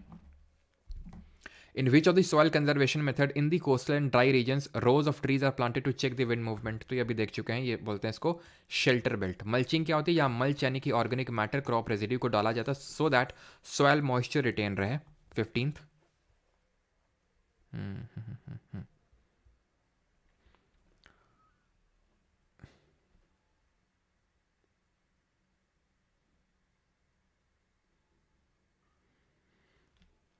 ठीक है, तो which of the following is not correct regarding laterite. तो red laterite soil in Tamil Nadu, Andhra, Kerala and more suitable for crops, बिल्कुल सही है। They are general rich in humus, गलत है, ठीक है। ह्यूमस में जितनी भी हमारी ज़्यादातर इंडियन सॉइल है, एलुवियल हो चाहे ब्लैक हो, सब लो ही होती हैं, ठीक है। टी कॉफ़ी के लिए बिल्कुल सूटेबल होती हैं। लैटेराइट हम देख चुके हैं अभी, और हाई टेम्परेचर और हैवी रेनफॉल में होती हैं, कल देखे थे। नॉर्दर्न प्लेन्स में कौन सी सॉइल देखने को मिलेगी यार, तो इंडिया में सबसे ज़्यादा टाइप ऑफ सॉइल कौन सी है, एलुवियल सॉइल है, जलोढ़ मिट्टी, जो हमें ईस्टर्न जो रिवर्स हैं उनके डेल्टा में भी देखने को मिलती है। दो तरह की होती है, नई होती है और पुरानी होती है। न्यू को क्या बोलते हैं, ओल्ड को क्या बोलते हैं, जल्दी से बताइए कमेंट में। The bare ground between the plant is covered with a layer of organic matter in order to retain soil moisture, कर लेंगे आराम से, ठीक है एकदम। खादर इसका आंसर होगा और इसका भांगर होगा, ठीक है। इसका आंसर क्या हो जाएगा, मल्चिंग हो जाएगा, option number A. Identify the step that is not a part of decomposition, अभी एनवायरनमेंट वाले सेक्शन में पढ़ेंगे, अभी पढ़ा नहीं है लेकिन फिर भी कर लेते हैं इसको। तो इसमें आपका सॉइल इरोजन इसका प्रकार नहीं होता है, डीकम्पोजिशन में हम पढ़ेंगे उसको, ठीक है, कि किस तरह से डीकम्पोजिशन होता है चीज़ों का। जब हम डिफरेंट तरह की फूड चेन्स पढ़ेंगे ना, तो डेट्रिटस फूड चेन में इस चीज़ को पढ़ेंगे। कैटाबोलिज्म का मतलब होता है चीज़ों का टूटना। ह्यूमिफिकेशन का मतलब होता है ह्यूमस का जमा होना। ह्यूमस एक तरह का डार्क एमॉर्फस सॉलिड कंपाउंड होता है, ठीक है। और लीचिंग का मतलब होता है निच्छालन प्रक्रिया। लावा प्लेट्यू में किस तरह की सॉइल होती है कर लेंगे। Which of the following is use for conservation of land resource, तो conservation of land resource resource तो इसको बोलेंगे land reclamation, option number C. अच्छा एक आपको मैं होमवर्क देता हूँ, ठीक है। भूदान आंदोलन ये कब शुरू हुआ था, किसने शुरू किया था, ठीक है, और किस गांव, चलो गांव में बता देता हूँ, पोचमपल्ली गांव है तेलंगाना में, वहाँ से शुरू हुआ था। किसने स्टार्ट किया था, कब स्टार्ट हुआ था, ये आपको बताना है, जो बाद में ग्राम दान मूवमेंट में कन्वर्ट हो गया था। भूदान का मतलब भू यानी जमीन का दान करना, डोनेट करना। ग्राम दान का मतलब होता है ग्राम पूरा का पूरा गांव डोनेट करना, ठीक है, ये आप बताएंगे। ये भी कर लेंगे, कॉफ़ी किस में ग्रो होती है, नॉट इफेक्ट ऑफ दी, तो इसमें से कौन सा फॉर्मेशन ऑफ सॉइल को इफेक्ट नहीं करेगा, तो क्लाइमेट करेगा, पेरेंट मटेरियल करेगा, टोपोग्राफी भी करेगी, लैंडस्लाइड ये कोई फॉर्मेशन को इफेक्ट नहीं करेगा, ठीक है। तो ये आप कर लेंगे यार, ठीक है। ये इसमें क्या आंसर होगा, what do you call the weight of a soil that can withstand severe damage to the crops, तो ये होगा वेट ऑफ द, तो बियरिंग कैपेसिटी हो जाएगी, ठीक है। कर लेंगे कर लेंगे कर लेंगे कर लेंगे, ये क्वेश्चन करिए, ठीक है। ये क्वेश्चन करिए। अब जो लोग छोड़ के चले गए तो उनके साथ तो खैर नुकसान हो गया, लेकिन क्या करें, अब उनको जाने की भी जल्दी जो रहती है, उनको लगा था कि वही हो रहा है जो हो चुका है। लेकिन मिठाई रखी है यार मेरे पास में, खा लें क्या, खा लेते हैं, थोड़ी सी काफ़ी लो एनर्जी लग रही है।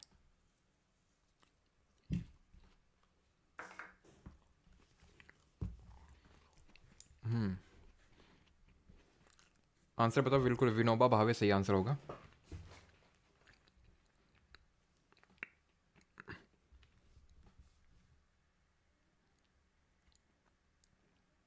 चलो, तो ये होता क्या है, देखो इसको मैंने आपको पढ़ाया नहीं बिकॉज इस पर बहुत ज़्यादा क्वेश्चंस आते नहीं हैं। अल्फीसॉल, मॉलीसॉल, इंसेप्टीसॉल, अरिडीसॉल, वर्टीसॉल, ये डिफरेंट तरह का सॉल का मतलब सॉयल होता है। एनसीईआरटी में बहुत ज़्यादा इसके बारे में मेंशन नहीं है, एनसीईआरटी में बहुत ज़्यादा इसके बारे में मेंशन नहीं है, लेकिन बहुत ज़्यादा इसमें डीप में आपको पढ़ने की ज़रूरत भी नहीं है। अब यहाँ पे पूछा क्या, विच type of is most abundantly available, तो मोस्ट अबंडेंटली अवेलेबल हमने क्या पढ़ा है, एलुवियल सॉइल। एलुवियल सॉइल के बारे में ध्यान ये रखिएगा, जो जलोढ़ मिट्टी होती है वो बहुत ही मैच्योर नहीं होती है, बहुत लो मैच्योरिटी की सॉइल है। लो मैच्योरिटी की सॉइल को हम इंसेप्टी या फिर इंसेप्टी या फिर एंटी सॉल के नाम से जानते हैं, ठीक है। इंसेप्शन इसका आंसर होगा, ठीक है। अब क्योंकि यहाँ पे ठीक है, 94 इसका आई थिंक मॉलीसॉल, मॉलीसॉल तो नहीं होगा, इंसेप्टीसॉल होगा, क्योंकि इंडिया में सबसे ज़्यादा एलुवियल सॉइल पाई जाती है और उसमें आपका इंसेप्ट सर खेले। 7 क्वेश्चन ज़्यादा हो गए, अच्छा ज़्यादा हो गए क्या, कौन सी वाली है सर, बेटा ब्रांड तो नहीं पता हमको, ठीक है। तो लो मेच्योरिटी की होती है इंसेप्टी या फिर एंटी सॉल। एक और याद रखना, जो ब्लैक सॉइल होती है उसको हम वर्टी सॉल की कैटेगरी में डालते हैं। वर्टी सॉल, सॉल का मतलब होता है सॉइल, ठीक है, और वर्टी का मतलब होता है, वर्टी का मतलब होता है इन्वर्ट, तो ब्लैक सॉइल इन्वर्जन से बनती है, तो वर्टी सॉल बोलते हैं ब्लैक सॉइल को। और जो इंसेप्टी और जो एंटी सॉल होती है वो लो मेच्योरिटी की सॉइल होती हैं, जैसे कि हमारी एलुवियल सॉइल, ठीक है। चलो, मिठाई क्रॉस और विमल टिक, अब बहुत मारेंगे तुमको, ठीक है। तो ये सारे क्वेश्चन आप कर सकते हो। हैवी रेनफॉल और हाई ह्यूमिडिटी, बस ये क्वेश्चन कर दो और सही कर दो, दिल मेरा खुश कर दो तुम, बस आज कर दो इसको जल्दी से।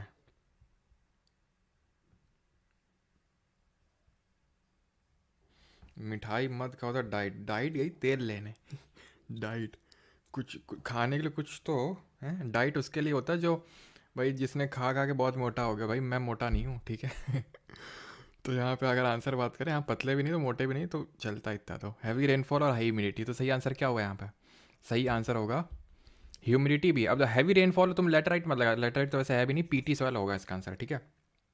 लो rainfall red, high rainfall high temperature laterite, heavy rainfall और हाई ह्यूमिडिटी पीटी हो जाएगी, ठीक है। चलो अब यार क्वेश्चन करना ही, अब नेशनल पार्क को भी थोड़ी सी अटेंशन दे लेते हैं, जल्दी से करिए पहला क्वेश्चन। 5 क्वेश्चन बस होंगे नेशनल पार्क के, सच बता रहा हूँ, इसके बाद कोई एक क्वेश्चन भी नहीं होगा, सिंगल क्वेश्चन हो तो छोड़ के चले जाना। Which of the following is the closest and wild relative of domestic cattle protected in some of the famous national parks of India like Nagarhole और बांदीपुर में किस तरह का आपको जानवर मिलेगा, बताओ। तो मिलेगा आपको गौर, ये एक तरह की काली मतलब जंगली भैंस होती है ये, ठीक है। और ये है कहाँ पे, नागरहोल, बांदीपुर, बनरघट्टा, बताओ कहाँ पे जल्दी से। गोरुमारा। हाँ, गोरी कौन थी हमारी, नोरा जी, ठीक है। नोरा जी से नेवरा वैली नेशनल पार्क, सुंदर भी थी, सुंदरबन नेशनल पार्क, है ना। तो आंसर क्या हो जाएगा, option number C, West Bengal, है ना। वेस्ट बंगाल की गोरी नोरा जी हमारी थी, जल की रानी थी, तो जलदापारा नेशनल पार्क, है ना।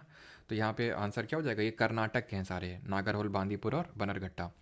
जिम कॉर्बेट कहाँ पे है, हाँ, तो जिम्मी जी किसके लिए लेके गए थे, जिम्मी जी के लिए हमारे राजा जी लेके गए थे, तो Rajaji national park, Jim Corbett national park, valley of flowers national park, ठीक है। Valley of flowers national park तो ये कहाँ पे, उत्तराखंड में। और जिम कॉर्बेट तो हमारा पहला भी नेशनल पार्क है, 1936 में स्टैब्लिश हुआ था। तब इसका नाम क्या था, कमेंट में बताएंगे पुराना नाम। और यहीं पे आपका प्रोजेक्ट टाइगर भी लॉन्च किया गया था, कब, किस ईयर में, ये बताएंगे जल्दी से। विच of the following national park is not located in Maharashtra, Maharashtra में कौन सा नहीं है, गुगामल, ताडोबा, नवगांव या फिर बांधवगढ़। तो भाई नवगांव भी हमने देखा था, ताडोबा भी देखा था, गूगामल नहीं देखा था, लेकिन बांधवगढ़ तो देखा था ना, मध्य प्रदेश में। ऑप्शन नंबर डी खत्म, ठीक है। और इसका नाम, पुराना नाम हेलीज नेशनल पार्क, और प्रोजेक्ट टाइगर 1973 में लॉन्च हुआ था, 1973 में, इसी नेशनल पार्क से। और प्रोजेक्ट एलिफेंट कब लॉन्च हुआ था, ये पांचवा क्वेश्चन है, यानी अब आखिरी क्वेश्चन होगा। चलो, दाचीगाम राष्ट्रीय उद्यान कहाँ पे, दाचीगाम नेशनल पार्क कहाँ पे लोकेटेड है, कर्नाटक, गुजरात, केरल या फिर जम्मू कश्मीर। तो 2 ग्राम किशमिश, किशमिश से किश्तवाड़। और एक क्वेश्चन मैं आपसे पूछता हूँ, कौन सा स्टेट है जहाँ पे सबसे ज़्यादा नंबर ऑफ नेशनल पार्क है, कौन सा राज्य है जहाँ पे सबसे ज़्यादा आपके राष्ट्रीय उद्यान है, आपको बताना है। तो 2 ग्राम किशमिश, तो किश्तवाड़ नेशनल पार्क था, हेमा जी को दी थी हेमिस नेशनल पार्क, और किसने दी थी ये बताएंगे जल्दी से कमेंट में। तो यहाँ पे आंसर क्या होगा, Jammu and Kashmir, option number D. तो हेमिस आपका तो खैर वहाँ पे है, लद्दाख में। स्टेट की अगर बात करें जहाँ सबसे ज़्यादा राष्ट्रीय उद्यान है, most number of national park, तो मध्य प्रदेश में सबसे ज़्यादा नेशनल पार्क हैं। और प्रोजेक्ट प्रोजेक्ट एलिफेंट 1992 में लॉन्च हुआ था। बस आखिरी क्वेश्चन है ये, Eld's deer subspecies which is classified as endangered in IUCN red list. तो ये कहाँ पे पाई जाएगी, डियर की स्पीसीज, बताओ जल्दी से। तो भाई हमने यहाँ पे दाचीगाम और यहाँ पे तो देखा था, एक हमारा हंगुल करके मिलता है, हंगुल एनिमल जो स्टेट एनिमल है जम्मू कश्मीर का। इसी तरह यहाँ पे संगाई डियर है जो मणिपुर का स्टेट एनिमल है। तो मणिपुर से आपको याद आना चाहिए, मणिपुर से याद आ जाना चाहिए कि भाई मणिपुर में केबुल लैमजाओ दिया भी हुआ है यहाँ पे, केबुल लैमजाओ नेशनल पार्क, जो कि एक फ्लोटिंग तैरता हुआ है। और यहाँ पे आपको कौन सा लेक देखने को मिलेगा, जल्दी से बताइए। हेमिस लद्दाख में, रणथंबोर राजस्थान, आर से रणथंबोर, आर से राजस्थान, और पेंच कहाँ पे, पेंच है मध्य प्रदेश और महाराष्ट्र के बॉर्डर पे है, ठीक है।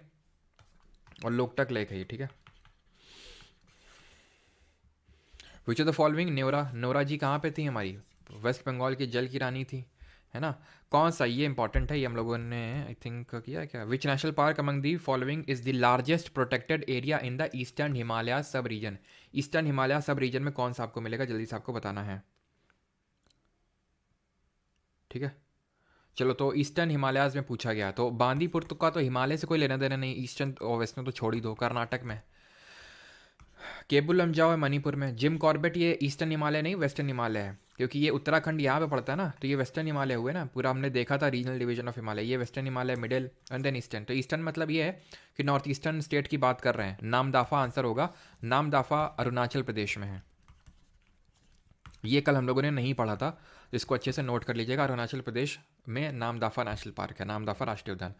आखिरी क्वेश्चन आज का, and that is blackbuck national park कहाँ पे देखने को मिलेगा, ब्लैक बक नेशनल पार्क, जिसका हमारे सलमान भाई ने, है ना, याद है आपको।